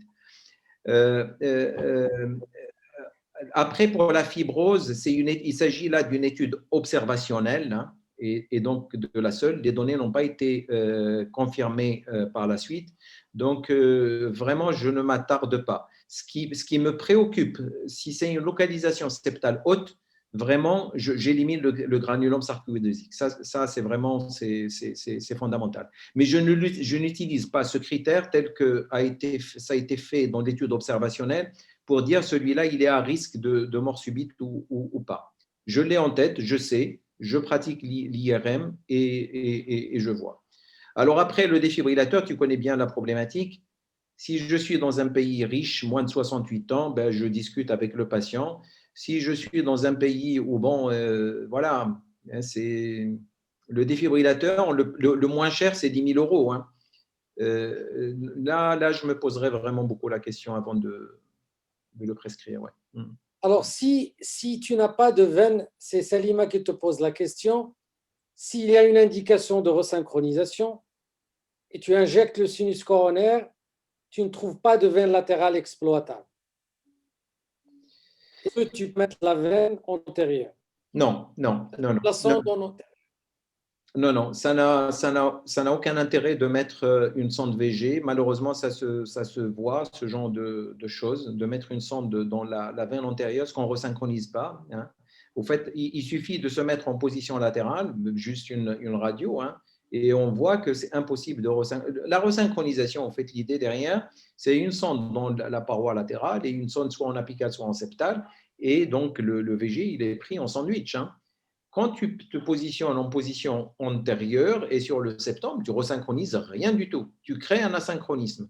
Donc, si tu n'as pas de veine latérale, moi, personnellement, j'arrête là et j'envisage autre chose. Si vraiment l'indication est claire, j'implante quand même le stimulateur conventionnel. Je mets en place une prothèse pour CRT. Je discute avec le chirurgien pour aller en épicardique. On attend impatiemment les électrodes que j'ai montrées pour commencer à les implanter en transseptal ou rétro-aortique. Ouais. Mais ça arrive, hein, ça arrive.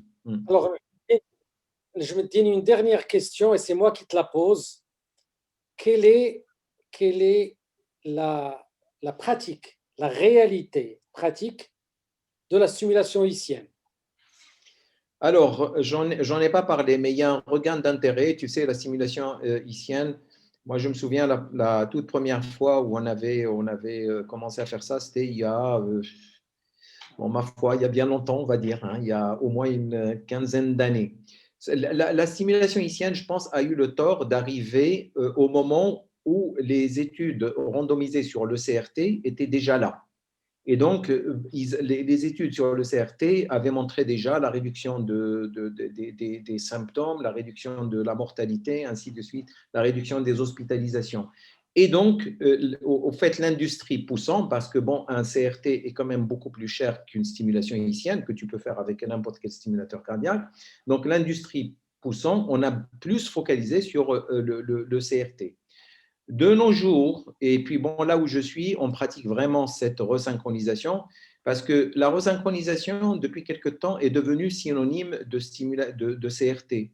Au fait, la resynchronisation, tu peux la faire avec beaucoup de choses. Le CRT, c'est juste un moyen de resynchroniser. Mais la stimulation ischienne, finalement, il n'y a pas plus physiologique que ça. Et il n'y a pas, au fait, ce que tu arrives à obtenir comme affinement des QRS avec la stimulation ischienne, tu ne l'as pas avec la resynchronisation pour être honnête. Et donc, en stimulation ischienne réussie, je pense que là, on parle de la meilleure resynchronisation. Et ce n'est pas cher, avec beaucoup moins de morbidité, et tu n'as rien à l'intérieur du ventricule, et aucune sonde ne traverse la valve tricuspide. Donc, au fait, ça a que des intérêts. Et c'est pour ça, comme tu le sais, il y a un regain d'intérêt pour la stimulation ischienne.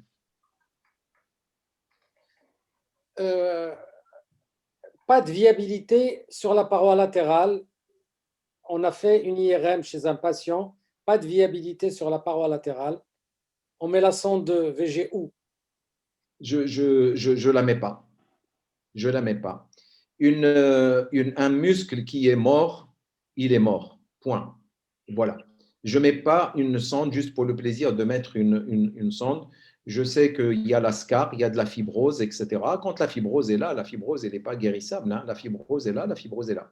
Donc, je ne mets pas. Honnêtement, je ne mets pas. C'est pour ça, au fait, avant d'implanter une prothèse, aujourd'hui, on a l'IRM de manière systématique pour plusieurs raisons. Et donc, si entre autres, il n'y a pas la viabilité sur la paroi latérale, Nawal me répond, elle me dit, il n'y a pas de viabilité à l'IRM, il y a une scar, il y a une cicatrice, Je ne mets pas, je te promets, je ne mets pas de sonde VG. Point, je passe à autre chose. Donc, je pense que l'essentiel des questions a été traité. Je redonne la parole à Monsieur le Président. Merci Pour la beaucoup, clôture. Saad Hamid. Merci à tous les orateurs et les modérateurs. C'était très passionnant. On a appris énormément de choses avec vous. Merci beaucoup, Patrick, pour ta disponibilité, ta générosité. C'était un honneur pour nous de t'avoir parmi nous ce soir, honnêtement, hein. Un grand merci et j'espère qu'on aura l'occasion de se voir en présentiel très rapidement. Merci beaucoup, Nawal. Ton topo était excellent avec beaucoup de messages. Merci beaucoup, Sien Jmeddine, comme à l'accoutumée. Tu mets le doigt là où il faut vraiment le mettre. C'était super avec beaucoup de messages là encore et très actualisés. Merci à nos amis Adil et Si Mustafer. Vous étiez super, donc, comme d'habitude. Donc, c'était une session très, très riche et je l'espère qu'elle a été pour tous les cardiologues qui nous ont suivis. Je voudrais remercier Novartis pour son soutien et on vous donne rendez-vous très prochainement pour un nouveau sujet qui sera traité. Ça sera l'hypertension artérielle pulmonaire, un sujet qui n'est pas des moins importants. Voilà, encore une fois, un grand merci et à très bientôt. Au revoir. Bientôt.